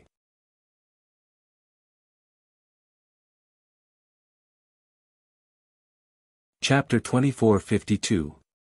Ning Shu disappeared from the room. When the person knocking on the door saw that the person inside did not open the door, he kicked the door open and found that it was empty. She didn't leave the inn. I've been cleaning the hall since morning and didn't see her go out. The waiter immediately said. Don't you check the identity card here? Well, the shopkeeper didn't check the identity card. Ning Shu appeared outside the Nine Palace Mountain and then entered the world of the first level. The earthworm was in despair. I'm back again. It's not comfortable here at all. Why is the world of the second level like that? I thought my glorious era was coming. Thinking too much. It was basically certain that the earthworm was a creature of the first level, and it should be a unique creature. Ning Shu set up a barrier around its body and finally said, find yourself a mine and settle down. Forget it, I'll go with you. You still won't let me go? Do you still want to exploit me? This guy was following him to make it easier to find him in the future. It was like a vampire, lying on its body and sucking its blood. It was as annoying as all the other two-legged monsters. Ning Shu said kindly, if the second level doesn't work, there's the third level and the fourth level. The people of the second level were so powerful. Ning Shu didn't have much hope for the world on the other side. Other than drinking some soup on the first level, he probably didn't have a share in the world on the other side. He was really unwilling. There would always be a chance. There would definitely be a chance. He didn't believe that the soul would be taken by those people when there was the world of reincarnation. But if the soul that jumped into the reincarnation pool on the first level jumped into the reincarnation pool, it might be reincarnated into the world of the second level, adding to the population of the second level. Then those people would be even more powerful. This was really not a good thing. If the soul was taken away by those people, it couldn't come to the world of reincarnation and couldn't jump into the reincarnation pool. Ning Shu clenched his hand into a fist and hit the other palm. He decided that he would go to the world of the second level often in the future. As for this earthworm, he didn't need to bring it along at all. It was basically useless. After finding a small soul stone mine, the earthworm decided to stay here. It especially sighed, feeling that such a small soul stone mine was an insult to its noble status. In the past, it had always bathed in the golden soul fluid. After settling the earthworm down, Ning Shu returned to the system space. He took out a lot of soul stones and golden soul stones and asked 2333 to send them to the main system for purification. Seeing that he had a backlog of quests, he guessed that he had spent too much time on 9 Palace Mountain, so he had increased the number of quests. Furthermore, Mei Ziqing also said that he had to do missions continuously to complete them. Ning Shu went to the exchange shop and bought some fasting pills and potions. After that, he told 2333 that he was going to do a quest. If it was a simple mission, he would do it consecutively. If it was too complicated or tiring, he could rest for a while before moving on to the next one. Ning Shu felt her body sway a few times before fusing into another body.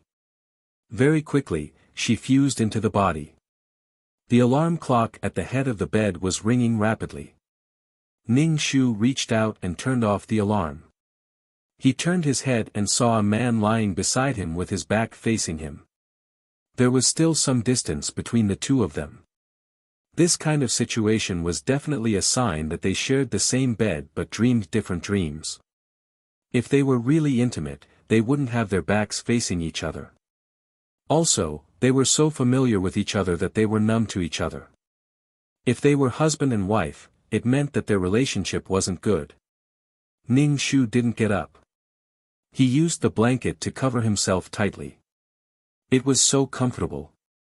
He turned on the air conditioner and covered himself with the blanket. He also accepted the storyline. The client was called Yuan Su. She was a lawyer and a very capable one. It could be said that in order to win a lawsuit, she would give her all. She would personally collect evidence and whatnot. The corpse beside her was her husband, Qin Jishui. Qin Jishui was a forensic doctor. The two of them had a daughter called Lele who was in her first year. The two of them didn't have a very stable 9-to-5 job. Yuan Su would often work overtime and stay up late for a case, while Qin Jishui might fall asleep and receive a call from the station in the middle of the night for an autopsy. Perhaps their feelings for each other had faded. Qin Jishui increasingly disliked the fact that Yuan Su spent all her time on work.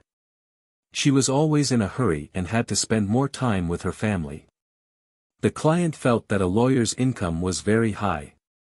She even told Qin Jishui that her daughter was going to learn the piano and that it was very expensive. She listed all kinds of expenses and said that if she stopped working, the family's finances would be a bit tight. Qin Jishui belonged to a government department. His salary didn't change much unless there was a change in position. Perhaps because she had been a lawyer for too long, the client liked to speak with facts. However, she didn't know that her words had pricked Qin Jishui's sensitive nerves. Could it be that I can't support you too? In any case, the two of them often argued about work. Qin Jishui felt that when he came home every day, there wasn't any warmth at all. He was just an ordinary man who wanted to enjoy the happiness of a family. On the other hand, Yuan Su would scratch her head and scratch her cheeks for a case, looking for evidence until her eyes turned red. She also had to face her husband's incomprehension. Her heart was also bitter. It wasn't that Qin Jishui wasn't good. He also often advised his client not to be too tired. This kind of advice usually ended in unhappiness. In any case, the impression that Yuan Su gave others was that she was especially strong, and a very capable woman. She made Qin Jishui look like a good old man. Later, the bureau assigned an assistant to Qin Jishui. This assistant had just graduated from medical school and came to the bureau for an internship. She was also a little girl who was very nervous when she saw a dead person.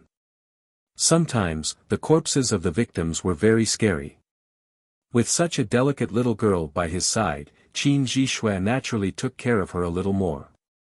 Gradually, this little girl, Tianyu, started to become more obedient. She would call Qin Jishui master every day and would bring him food every day. The two of them ate in the autopsy room every day. Under this kind of interaction between a man and a woman, different kinds of feelings would naturally develop. Tianyu worshipped Qin Jishui a lot. In front of outsiders, she didn't hesitate to praise him, "My master is the best." When some feelings developed, they couldn't be stopped. Outsiders all said that he had a beautiful and capable wife, but sometimes, when he came home to an empty house, his heart would feel especially sad. He could quit his job, but couldn't he hint to go home earlier after work? Perhaps in a man's heart, or perhaps in a woman's own heart, a woman had to balance her family and career very well. She had to be outstanding at work and take care of her family. Everything was done early, and the man got off work early at night. She turned on the orange lights and prepared a table full of steaming hot dinner, letting the man feel the warmth of a family. /BK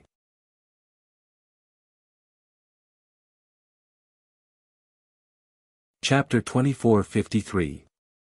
Actually, when the two of them were together, they could understand each other. Sometimes, when Qin Ji Shui woke up in the middle of the night to work, Yuan Su wouldn't say anything and would also understand. In the end, Qin Ji Shui said that Yuan Su's heart was filled with nothing but work.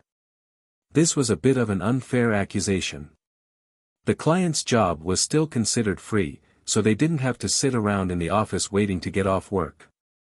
When the children were released from school, they had to pick them up. Sometimes, when they couldn't make it, they would call Qin Ji Shui to pick them up. He should feel honored to have such a strong and beautiful wife. Shouldn't he be secretly happy to have married such a wife? However, the two of them didn't seem to be in sync with each other. Instead, they sharpened each other even further. Tian Yu, who appeared at this time, was a woman who was the complete opposite of the client.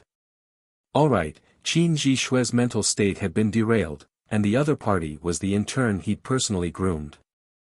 Based on the plot, it seemed to be biased towards Qin Ji Shui.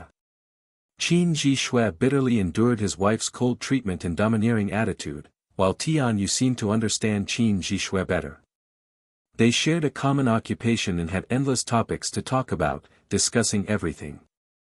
Moreover, after Qin Ji Shui and Yuan Su returned home, they wouldn't talk about their work. To Qin Ji Shui, being a lawyer was just taking advantage of legal loopholes to earn money, and Yuan Su also didn't want to listen to Qin Ji Shui dissect the heart, liver, spleen, lungs and kidneys of the deceased at the dining table. They would either talk about highly decomposed corpses, crawling with maggots, or highly deformed corpses. Hence, Qin Ji Shui felt that he had nothing in common with his wife. Qin Ji Shui seemed to be a pitiful man. At this time, quite a few people in the station had already noticed the ambiguous relationship between Qin Ji Shui and Tian Yu. Some of them who were familiar with Qin Ji Shui even tried to persuade Qin Ji Shui. During the gathering at the bureau, Qin Ji Shui tugged at his tie and gloomily talked about how strong his wife was, and how she was so and so and so. Instead, he received a lot of sympathy and pity. Coincidentally, there was a horrifying serial murder case in the city where he was located. The suspect was very cruel. Coincidentally, the client was involved in the case and was killed during the investigation. When Qin Ji Shui received this news, he only said one sentence: "She's always like this. For the sake of the case, for the sake of work, she doesn't care about anything else." Actually, she deserved it. With his wife dead, that bit of moral disgrace in Qin Ji Shui and Tian Yu's relationship was gone. They became a happy family. Qin Ji Shui and Tian Yu were the main characters, while Yuan Su was just cannon fodder. Yuan Su's strength and Tian Yu's understanding were all described in detail. Even if she died in the end, everyone felt that she deserved it. She was willing to give up her life for her job. So what if she earned a lot of money? So what if she won so many lawsuits? She was not liked by her husband, and now she was even dead. Both men and women disliked strong career women. Ning Shu, what kind of situation was this? This story was telling everyone that the second female lead struggle was wrong. Or was it because he couldn't take good care of his family and was too overbearing all the time, causing his family to fall apart, and then he deserved to die? Yuan Su's wish: I don't want to be killed. I don't want Qin Ji to have a good life. Ning Shu pulled the blanket over himself. Qin Ji Shui didn't have a blanket on him, so he reached out to pull the blanket over himself. Ning Shu wrapped him up tightly. So comfortable. Qin Ji Shui tried to pull her a few times, but to no avail. He gave up and decided to get out of bed. After putting on his clothes, he nudged Ning Shu. Yuan Su, Lei needs to go to school. Ning Shu made an "oh" sound, but didn't get up. He closed his eyes and said, make some breakfast for Lei and send her to school. Qin Ji Shui's appearance was very decent. He belonged to the mature, steady, and charismatic type. Although he wasn't so handsome that no one in the world was better looking, he wasn't ugly either. He furrowed his brows and asked, are you feeling unwell? I'm too tired. I don't want to get up. You send Lei to school. I'll pick her up at noon. At noon, the client would pick up the child and bring them to lunch. Afterwards, Qin Ji Shui had another opinion. He said that the restaurant outside was unhygienic and that bringing the child there wouldn't be clean food, blah blah blah. Qin Ji Shui ate lunch at the station's canteen. Did he ever worry about what the child ate? Every day, he acted as if he was soaking in bitter water, but in reality, what did he do? What did his mouth say? Women needed to balance work and family, but men didn't. Qin Ji Shui listened to Ning Shu's willful reasoning and pursed his lips. He closed the door and went to wake Lei up. After tidying up, there was no breakfast. Qin Ji Shui pursed his lips and looked at the empty table. He held his daughter's hand and left. Qin Ji Shui drove his daughter to school. Actually, forensic doctors were also police officers. Their salary wasn't that high. The 2 cars at home were bought by the client. One was for the client to travel around. After thinking about it, she bought another for her husband. The client was willing to spend money on his daughter's education. Learning an elegant musical instrument, choosing the piano, would cost tens of millions every time. At home, the biggest source of income was Yuan Su. Qin Ji Shui probably minded it in his heart and felt wronged. People always wanted to have the best of both worlds. Did they want to turn the client into a Superman? A person's energy was always limited. They could only care about one thing and not the other. The quality of life was all accumulated with money. Qin Ji Shui enjoyed a better quality of life than ordinary people, but he also wanted his wife to become a gentle and considerate woman who took care of the family in all aspects. Having 3 different views was really a terrible thing. The words Qin Ji Shui said to his colleagues at the gathering were really grievances and depressing. Qin Ji Shui really felt wronged, very wronged from the bottom of his heart. To Yuan Su, this was a fucking bereaved family. Raising children, earning money to support the family. She did everything herself and still couldn't get anything good out of it. If her husband understood, it would be fine. But the problem was that her husband hated her profession. Perhaps Qin Ji Shui was a very righteous and pedantic person and really didn't like lawyers. Lawyers were just tools for the rich to escape from legal punishment. Other than family reasons, there was also the fact that he couldn't stand his wife's profession. He felt that his wife would do anything for money. After Qin Ji Shui took his daughter to learn, Ning Shu stretched lazily and prepared to cultivate a peerless martial art. However, there was no spiritual energy at all. Without spiritual energy, Ning Shu had to have the ability to protect himself to absorb the power of the sun. Moreover, if he died, wouldn't the huge insurance benefit Qin Ji Shui?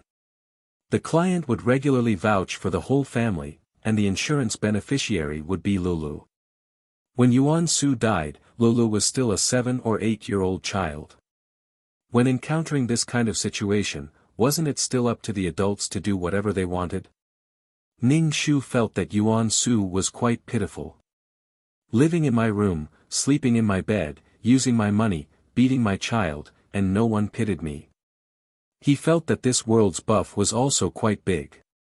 It belonged to blindness, magnifying some things and ignoring others. /BK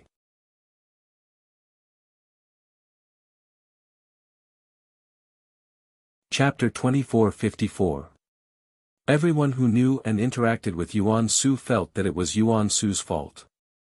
Who asked her to be so domineering? As for Qin Jixue and Tian Yu's matter, they were much more tolerant.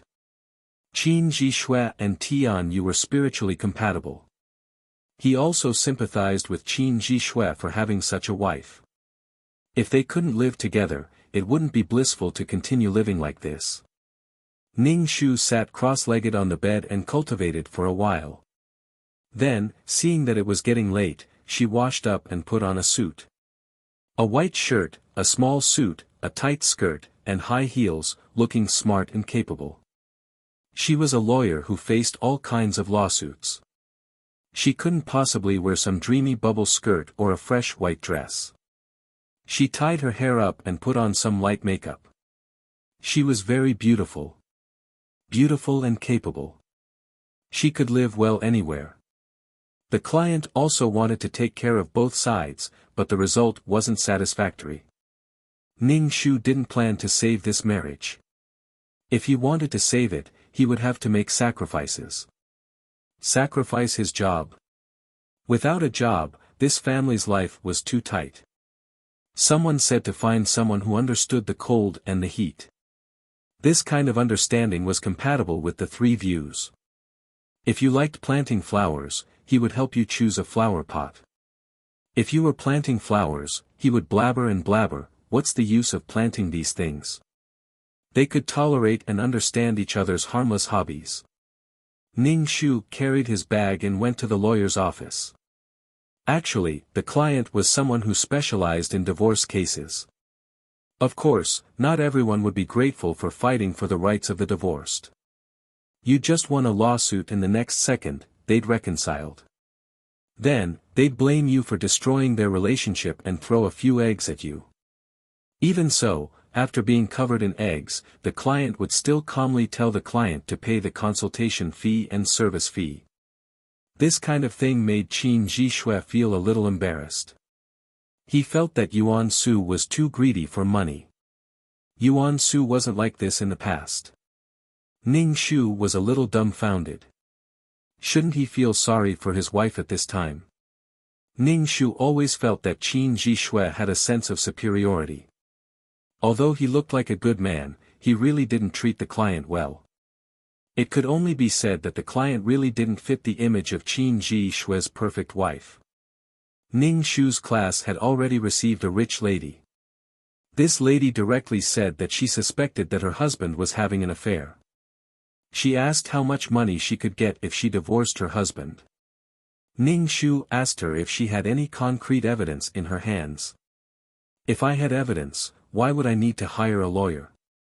Why would I spend money to hire a lawyer? Just hire a private investigator to investigate.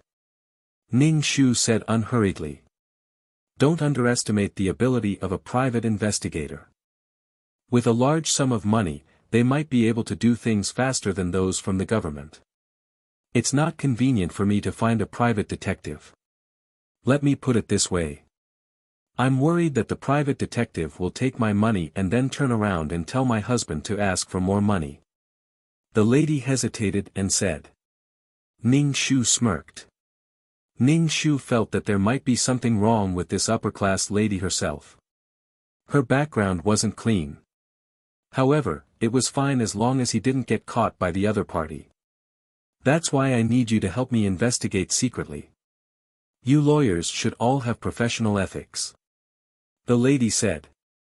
Ning Shu didn't want to accept this case that pushed the client to his death. However, the price this upper-class lady offered moved the client.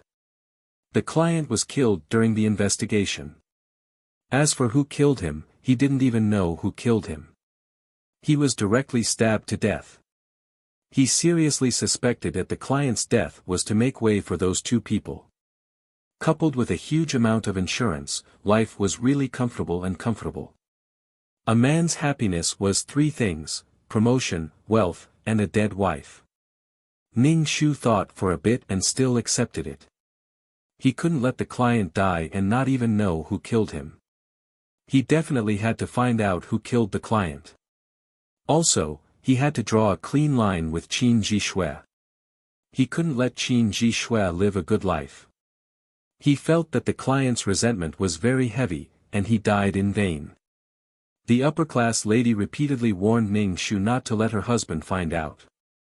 If he found any evidence, no, he must find evidence. The meaning was self-evident. If there was evidence, he had to obtain evidence. If there wasn't, he had to create evidence.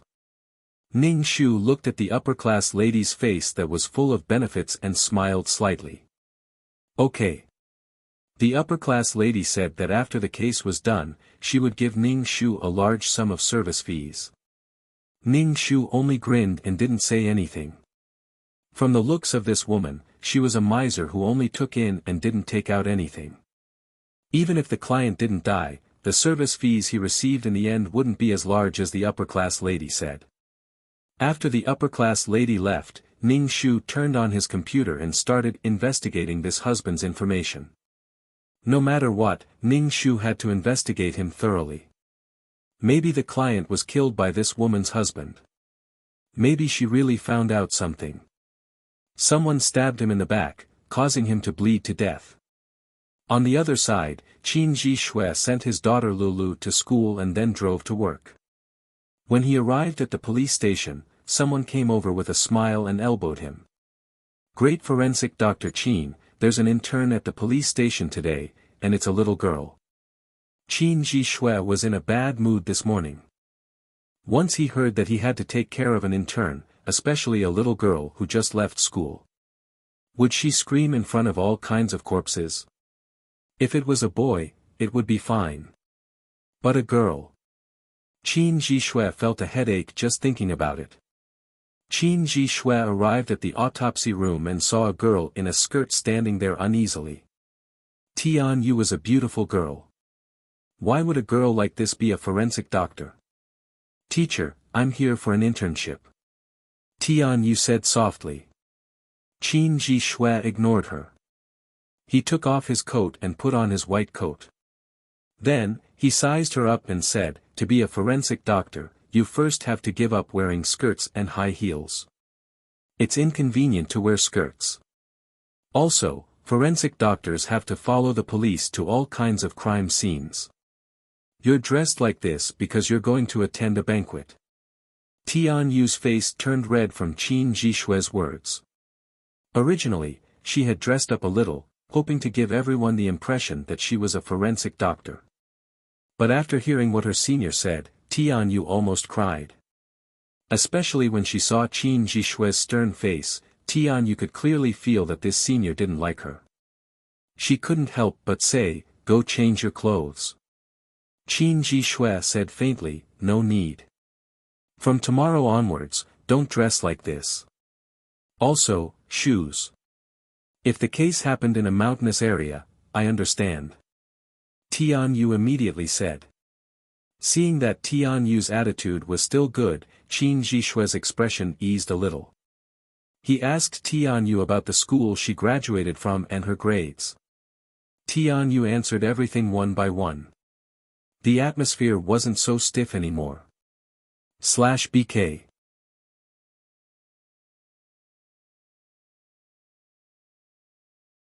Chapter 2455. Dr. Qin, hurry up. Someone called the police at the factory on Jiangning Road, saying there's a murder case. Hurry up and come with us. A police officer opened the door and said to Qin Jishui, then ran off. Qin Jishui immediately carried the box. Seeing Tian Yu standing there, he immediately said, hurry up and follow. Oh, okay. Tian Yu didn't expect to encounter a murder case on her first day here. She wasn't mentally prepared at all. She could only follow the police out in a daze. The crime scene was in a more remote area, next to a factory. The victim was a woman whose throat was slit. Fresh blood splattered all over the wall. She lay on the ground, her expression pained, her eyes wide open. This was the first time Tian Yu saw a dead person in person. Moreover, it was blood splattered everywhere. She lay on the ground, shivering in fear. Qin Jishui's expression was calm. He opened the box and took out a pair of gloves, then began the autopsy. The victim's throat was directly slit with a knife. Judging from the strength of the cut, it should have been done by a very strong adult male. As Qin Jishui spoke, he saw that Tianyu was still in a daze. "Write it down." "Oh, okay, okay," Tianyu said in a panic. She looked left and right, but didn't see any pen or paper. She was so anxious that her forehead was covered in sweat. Tianyu had never been so flustered before, especially when she saw Qin Jishui's furrowed brows. This made Tianyu even more anxious. The more anxious she was, the more uncomfortable she felt. She almost cried. She quickly came up with an idea and took out her phone to record Qin Jishui's words. Tianyu secretly heaved a sigh of relief. He had finally escaped the calamity. She felt so stupid. She was clearly very outstanding in school, which was why she was assigned to the city's police station. But here, her mind was blank and she was in a daze. After a rough examination, the corpse still had to be brought back to the police station for various tests. "Tell me about this corpse," Qin Jishui said to Tianyu. Tianyu swallowed a mouthful of saliva, her feet stained with blood. She walked over and described all the characteristics of the corpse. Wearing gloves, she examined the corpse. She described the degree of stiffness and estimated the time of death. Qin Jishui nodded, "Still okay."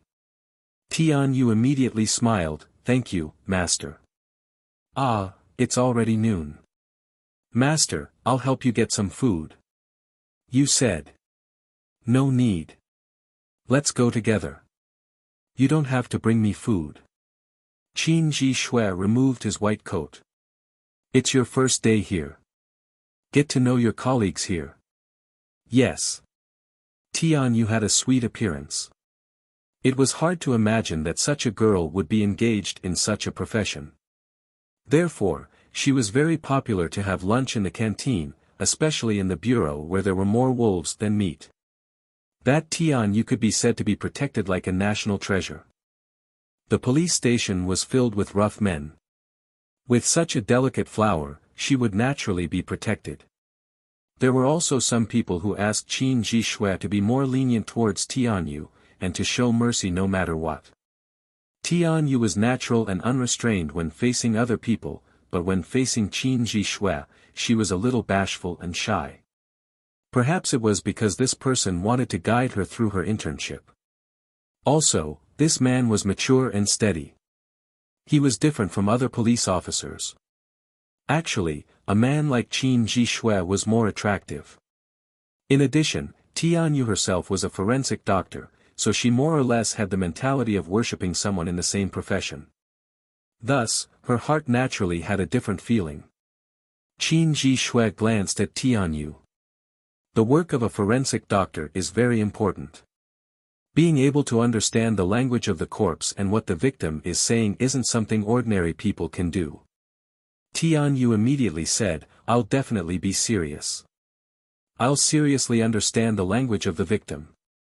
I'll definitely learn well from Master." "Great forensic Dr. Qin, don't be so serious. You'll scare the little girl." "Yes, although you already have a beautiful and capable wife, many of us here are still single." Qin Jishui pursed his lips. His chopsticks poked at the food on his plate, clearly not having much of an appetite. Tianyu asked very nicely, "What kind of woman is Master's wife?" "She's a famous lawyer. Beautiful and capable. Back then, she was the prettiest girl in the law department." It was Qin Jishui who took the initiative to pursue her. The captain explained to Tianyu. Tianyu made an "oh" sound. Then she must be very happy. Tianyu stole a glance at him and pushed the untouched drink to Qin Jishui. "Master, you drink." "I'm not drinking." Qin Jishui refused. Tianyu immediately said, "Master, let me, your disciple, bribe you. If there's anything I don't do well in the future, you must tell me so that I can correct it.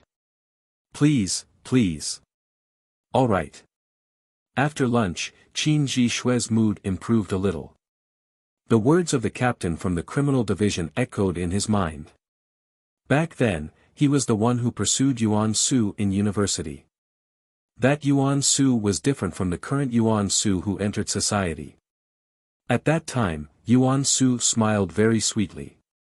Now, she only had money in her heart and eyes, becoming more and more unscrupulous and domineering. Qin Ji Shui glanced at Tian Yu beside him and pursed his lips. Ning Shu searched for information the entire afternoon and flipped through various financial magazines.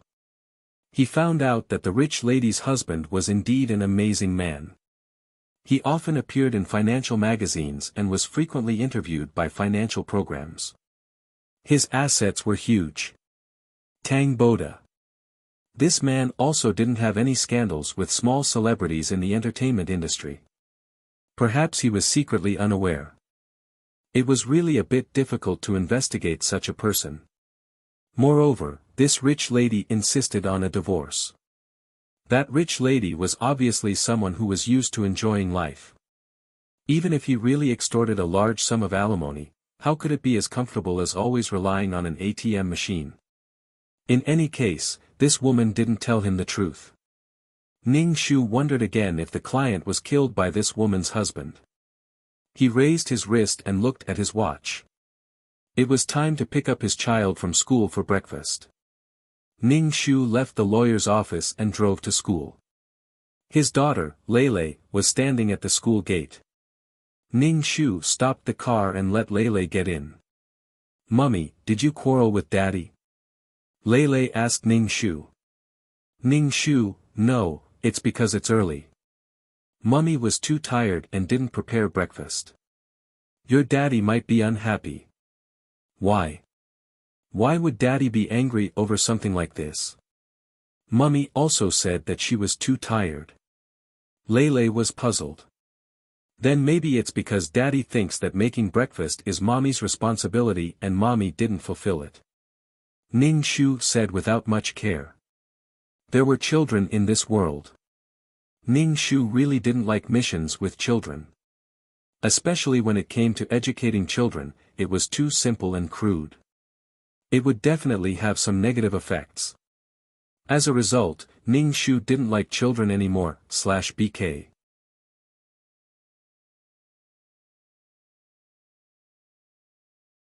Chapter 2456. Lele seemed to understand. But Daddy knows how to cook too. Sometimes when you work overtime and don't come back, Daddy will cook for me too. Ning Shu said, maybe Daddy thinks that only women can feel the warmth of a family when they do these things. Qin Ji Shui was a bit of a male chauvinist. He probably thought that women should help their husbands and raise their children.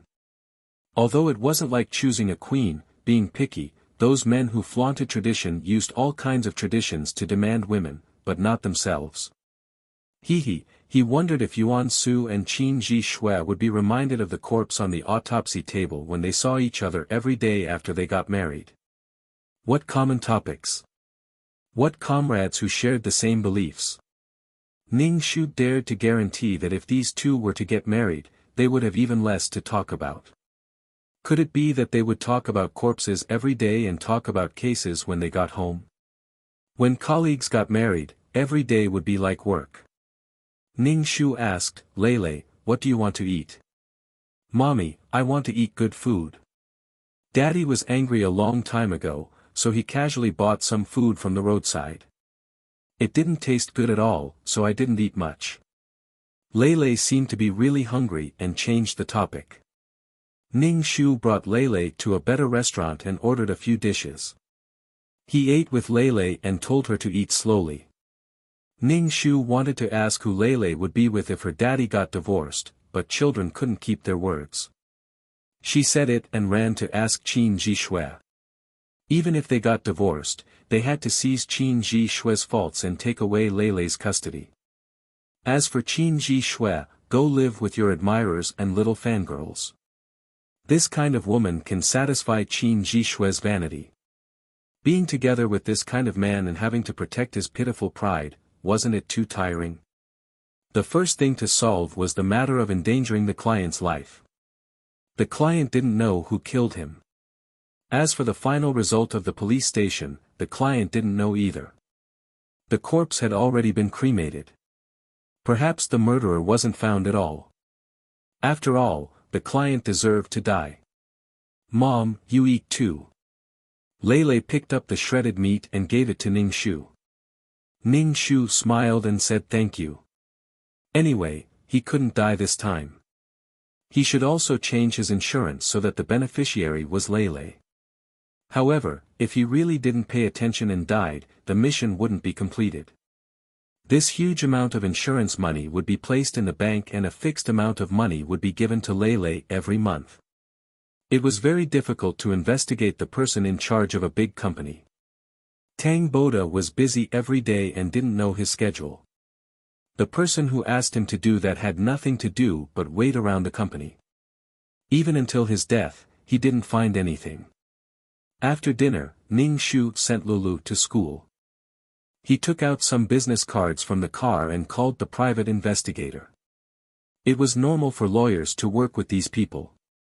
Especially when the client was in charge of the divorce case, he still needed to rely on these people to get decisive evidence. Of course, he needed to spend some money. Of course, Yuan Su didn't tell Qin Jishue about her work. If Qin Jishue knew that Yuan Su was so responsible for her work and had contact with people in the gray area, he'd probably fly into a rage. It seemed like Qin Jishue was a man with a very strong sense of justice. Ningshu explained everything over the phone. The other side said, there's not much information on Tang Boda. Although this man is often exposed to the public, his private life is very low-key. As for whether he has an affair or not, there are some women who want to rely on him. If he really has a woman, he probably wouldn't be in the country. Ningshu made an "oh" sound and hung up the phone. In his heart, he was already sure that the rich woman wanted a divorce. She wanted to get something for nothing. He didn't have any evidence, but she had to come up with some. That woman's brain wasn't good. What a waste of her beautiful face. Ningshu had just made the call when the rich woman called back. She asked a little anxiously, "How's your investigation going?" "Madam, you just left." "What can I find out in half a day?" Ningshu was expressionless, his voice firm and strong. "Humph, you better hurry up." Ningshu asked, "May I ask why you're in such a hurry to get a divorce?" "As your lawyer, I need to understand your feelings and change my strategy at any time. Also, do you two have children? Do you need to fight for the child's custody?" "I don't have children with him. I just can't stand him having an affair and not coming home every day. It's better to not have a husband like him. I want a divorce." "You better hurry up and find evidence of him having an affair." The rich woman hung up the phone after saying that. Ningshu looked at the phone. There was only one word in his heart: stupid. Do you think lawyers are superhumans? If you say you can win, you can win. You push everything to the lawyer.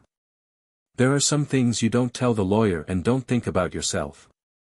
Tang Boda found a wife like this to look good at home, right?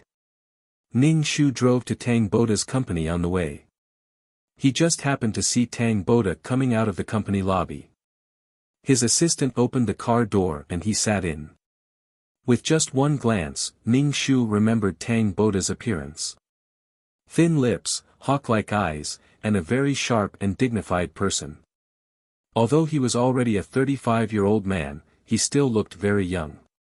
Ningshu wanted to roll his eyes at this woman who didn't want her husband and could tolerate anything for money, but she said that she couldn't stand having an affair.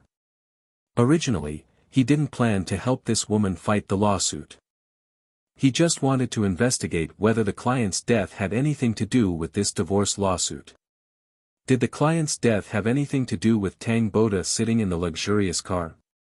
He felt that if that woman played with Tang Boda, she would be played to a pulp. Perhaps Tang Boda was very clear about the matter of that rich woman contacting him. Ningshu rubbed his chin. Nothing ventured, nothing gained. He had to find the murderer who killed the client. As for Qin Jishui, that wasn't even a problem. After school, Ning Shu went to pick up the child. He brought him to the police station and bought many delicious things. The office was very busy. When someone saw Ning Shu, they greeted her and called her sister-in-law. Ning Shu smiled and said, "These are the things I bought for everyone. Eat more." It's been hard on the public servants. The things he bought were all fasting snacks or fast food. Don't be polite. I bought these for Jishui. You guys can eat as much as you want. It's not considered a bribe. Thank you, sister-in-law. Another case happened. Yeah, his throat was slit. Ning Shu covered Loli's ears and asked, "Where's Jishui?" "He should be in the autopsy room." "Sister-in-law, there's a little girl in the autopsy room. You have to be careful." "What do you mean be careful?" "I've been with Jishui since university. I don't trust him," Ning Shu said with a smile, /BK.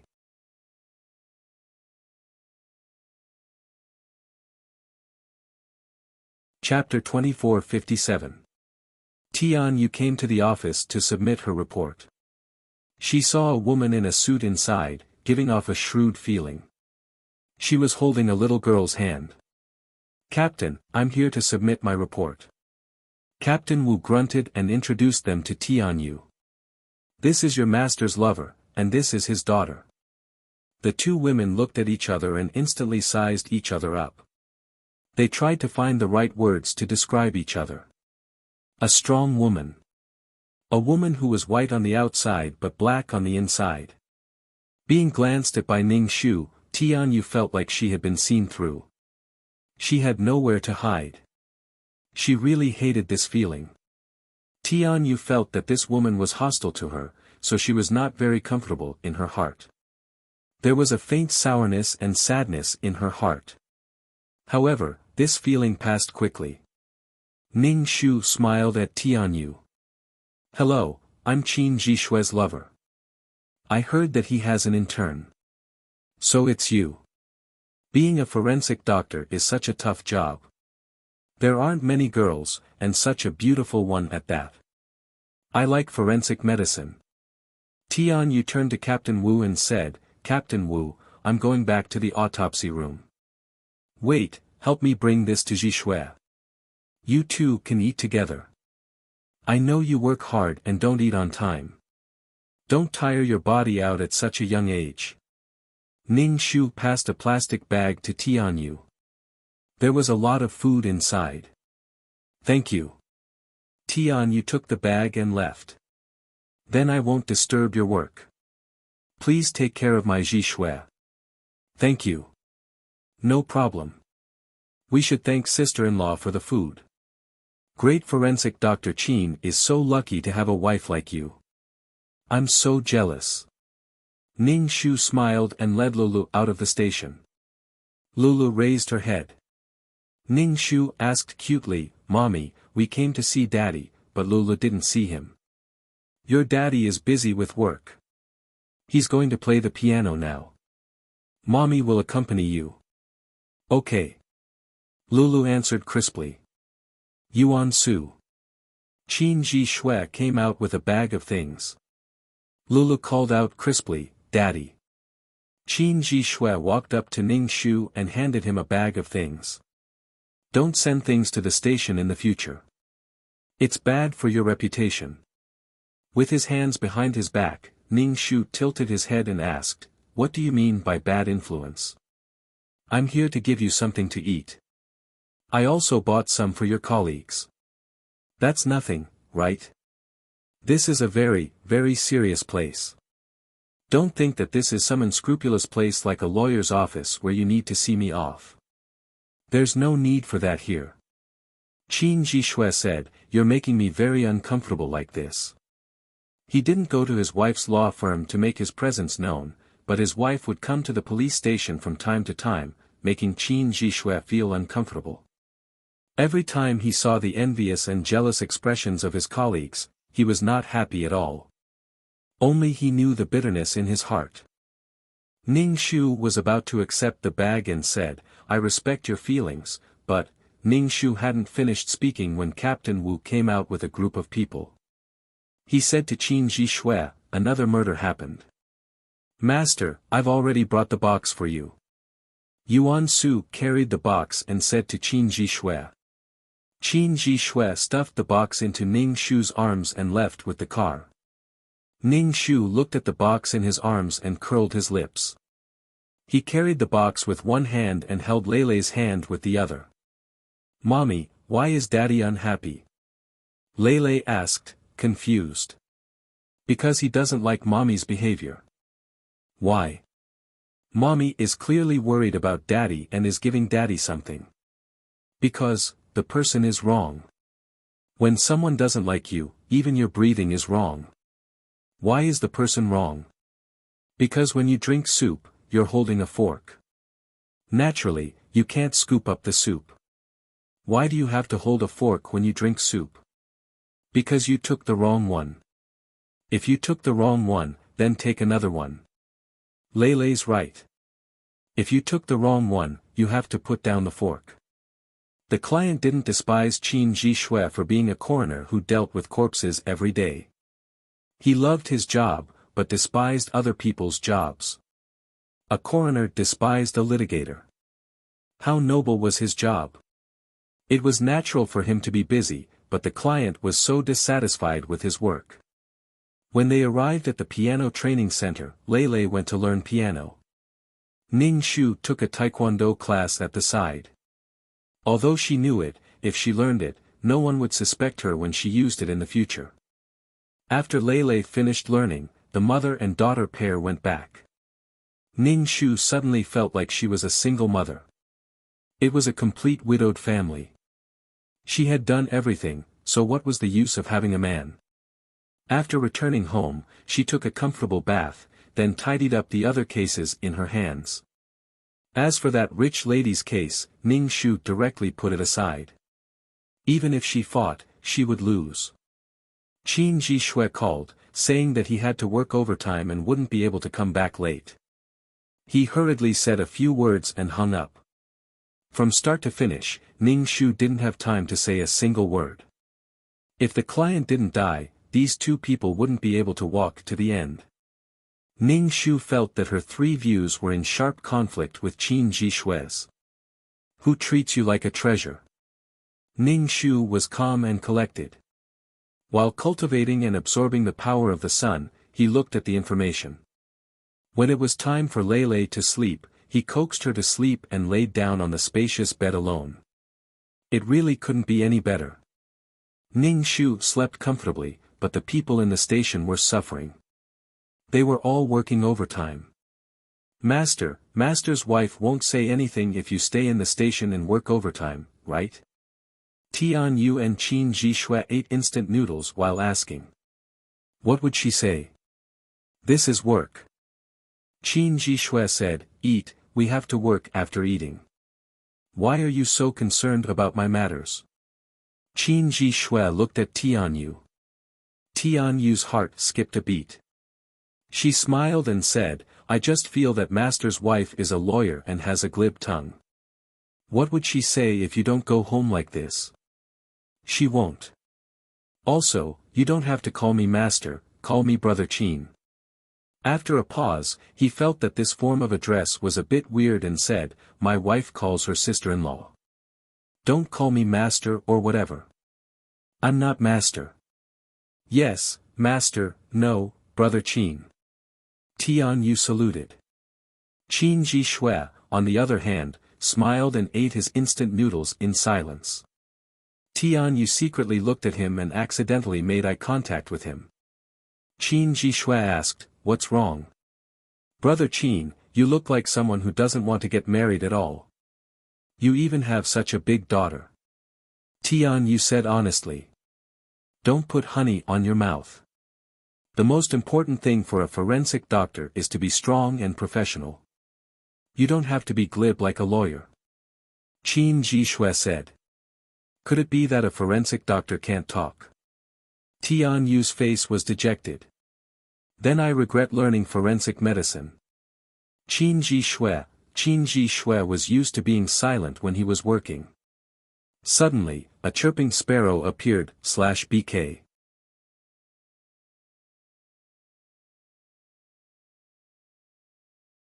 Chapter 2458. Although she was a chatterbox, she wasn't as annoying as a lawyer with a glib tongue. She wasn't that unbearable. After the 2-8, they started to do all sorts of autopsies to deduce the murder weapon. Brother Qin, I'll start bringing lunchboxes tomorrow. I'll bring one for you too. The rice here is very hard, my stomach hurts after eating it. No need. Although Qin Ji Shui rejected Tianyu, she didn't take it to heart. Other than working overtime at night, she would bring one for Qin Ji Shui and put it in the microwave to heat up for lunch. Since Qin Ji Shui's rejection was ineffective, he ate lunchboxes with Tianyu every day. The taste was pretty good, and Tianyu said she made it herself. Ning Shu knew that the atmosphere between the two was starting to develop in an ambiguous direction, but she didn't care and let it develop because she was busy earning money for the court case. Sometimes, when she couldn't pick up the child due to the court case, Ning Shu would call Qin Ji Shui and ask him to go pick her up. Qin Ji Shui frowned as he held his phone. I'm very busy with work here. There are several malicious murder cases. I'm so busy that I'm about to die. Don't tell me I have to bring Lei to the police station. Is this appropriate? Ning Shu, my case won't be adjourned until noon. It won't take more than half an hour to pick up the child. What's wrong with you picking her up? I'm very busy with work. Besides, it's not good to let a child come to the police station. You're busy with work, but I'm not. Your work is work, my work isn't work. Is it so difficult for you to pick up a child? Lei isn't your child. Qin Ji Shui was in a bad mood when he heard that Ning Shu wanted to go to court. I already said I quit my job. There's no one to take care of the child.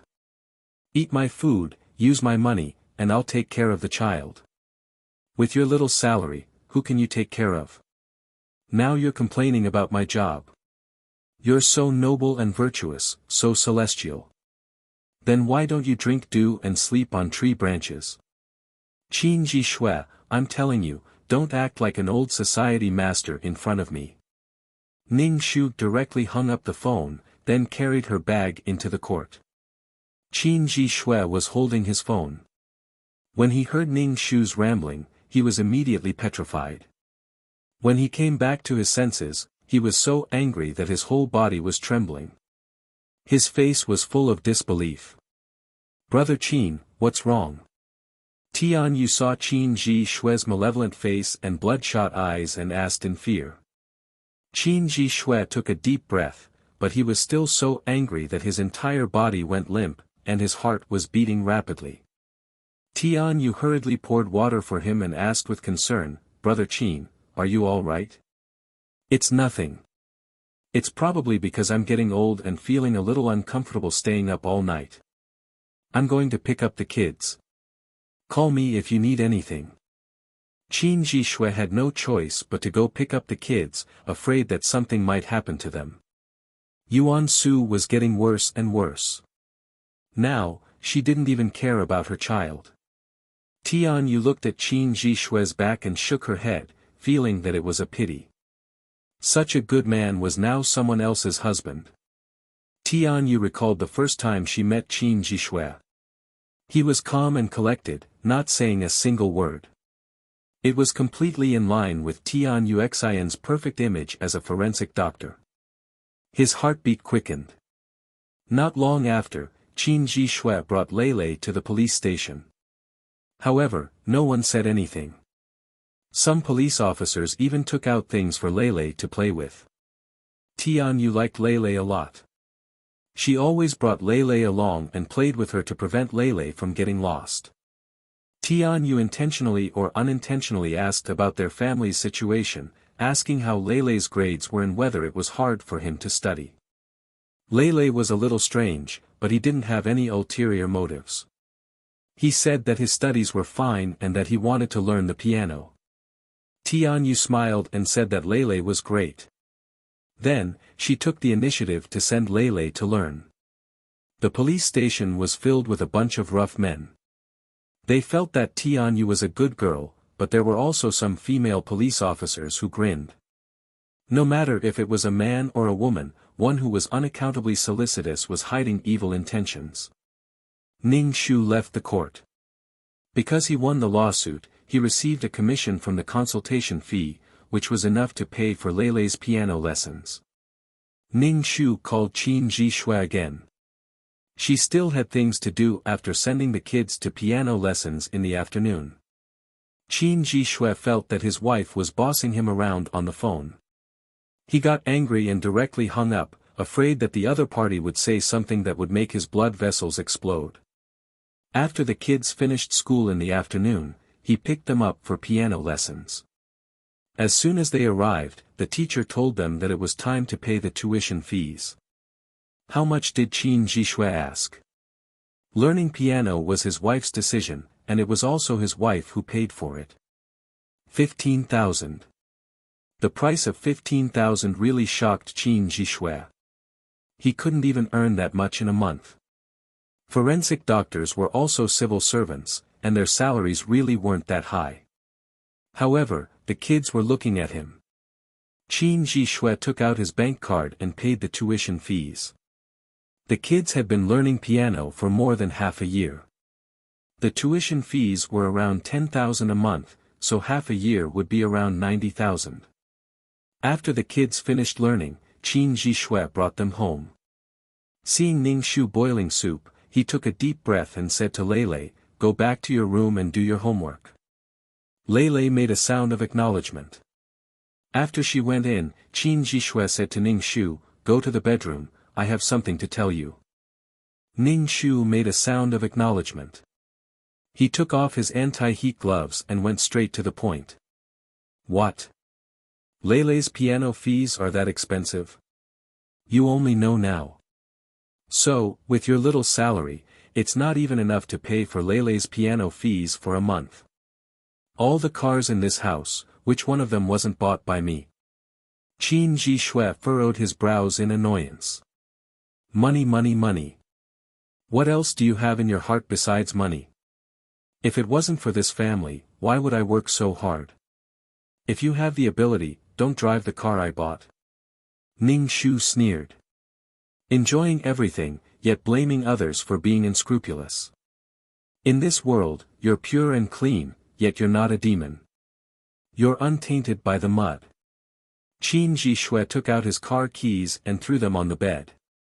"Take it. From today onwards, I won't drive." Ning Shu picked up the keys and didn't say anything. "Also, I've never said anything bad to you. Look at the attitude you spoke to me today. You've never said anything bad to me. You've always treated me coldly." Ning Shu sneered. "You're really repulsive." Qin Jishui slammed the door and left. Ning Shu swung his key ring as he watched Qin Jishui walk down the stairs from the balcony. Qin Jishui originally wanted to drive away, but he remembered that he'd already given the keys to his wife. He could only walk out of the neighborhood and take a taxi to the police station. The next day, Ning Shu bought Qin Jishui's car. Of course, a second-hand car couldn't be sold for much, but it was still a sum of money. He'd rather sell it than let him use it. He squeezed into the bus to go to work. When he had it, he didn't feel it, but when he lost it, he knew how inconvenient it was. The whole world was different now, and it was difficult to go against him everywhere. When Qin Jishui returned, he saw that there was another car in the parking lot/BK.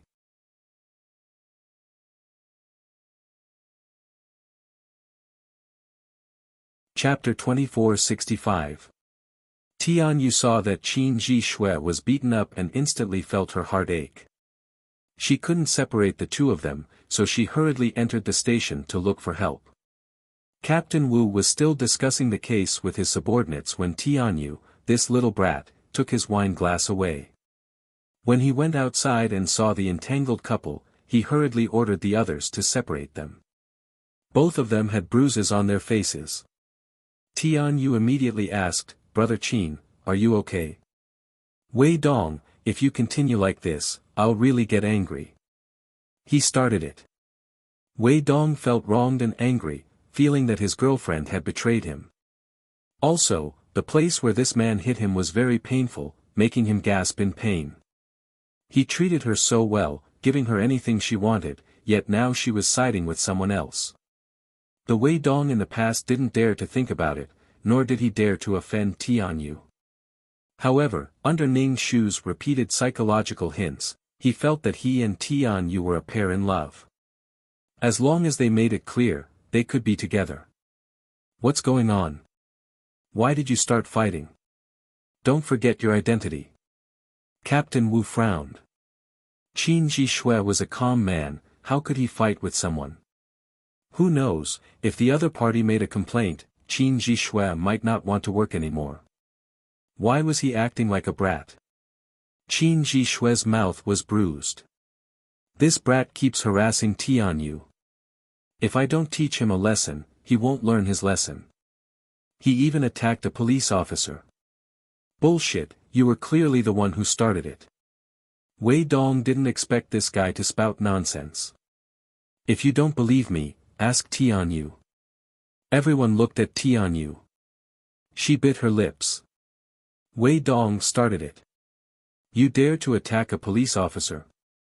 Go inside and have a cup of tea." Captain Wu grabbed his collar. Wei Dong struggled and looked at Tian Yu in disappointment. "How can you be like this? Wei Dong, I won't be with you. I don't like you. Go find a girl who likes you.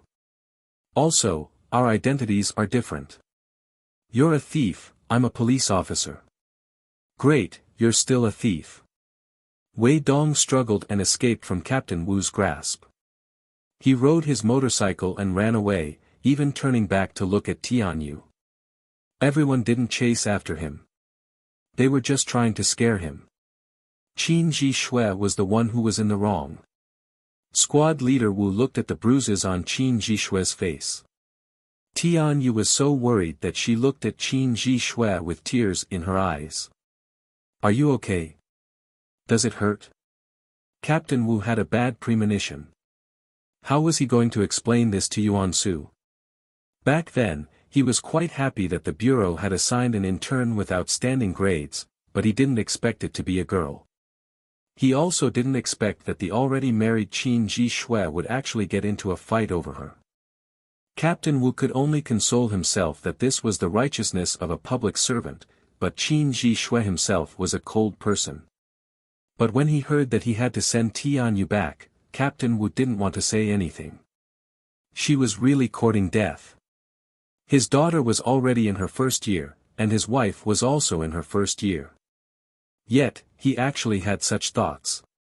Even if these two hadn't developed much and hadn't developed to that extent, the current situation was clearly abnormal.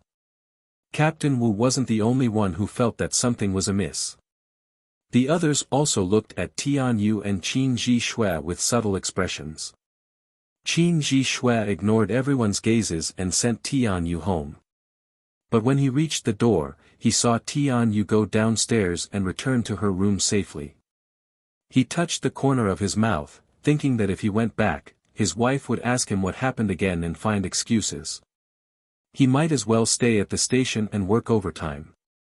And so, he took the car back to the station. Once he got back, everyone looked at Qin Jishue with subtle gazes. Captain Wu followed him into the autopsy room and asked, "What's going on between you and Tian Yu? Don't forget, you have a family. What are you guys thinking about? She's being pestered by someone. It's not safe for her to go home alone. I'll send her back. How can you guys think about these things? Aren't you guys bored?" Qin Jishue frowned. He didn't forget that he had a wife and child. Captain Wu choked and couldn't say anything, so he was too lazy to say anything. Ning Shu received a call from Qin Jishue, saying that he had to work overtime and wouldn't go home. Ning Shu, working overtime, this was definitely the prelude to a broken relationship. He didn't want to face his family, and even hated seeing each other. Ning Shu smiled and said, "Take care of your body." After hanging up Qin Jishue's call, Ning Shu received a call from Captain Wu. He called her in a low voice, as if he was sneaking around, saying that Qin Jishue had gotten into a fight with someone and that his face was swollen. He asked Ning Shu to send some medicine over. Captain Wu hung up. He had already helped up to this point. Ning Shu raised his brows. He got into a fight. Why? Qin Jishue wasn't someone who would easily get into a fight. When men fought, it was mostly related to women. Just like how males in the animal kingdom fought for the right to mate with females, it was a way to show off one's strength. Ning Shu thought of Wei Dong, and the corners of his lips hooked up. After Lei finished learning the piano, he brought her to the police station and bought some ointment for promoting blood circulation and removing blood stasis on the way.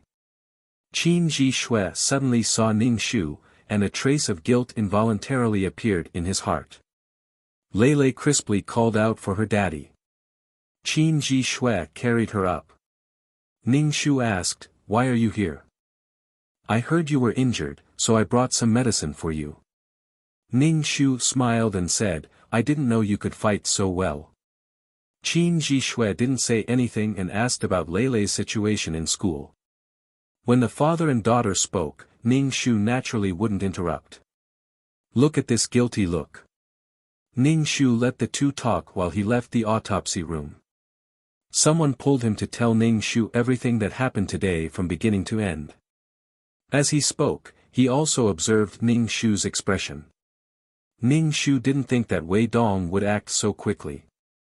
It seemed like he liked Tian Yu a lot. Ning Shu could imagine Tian Yu's expression at that time.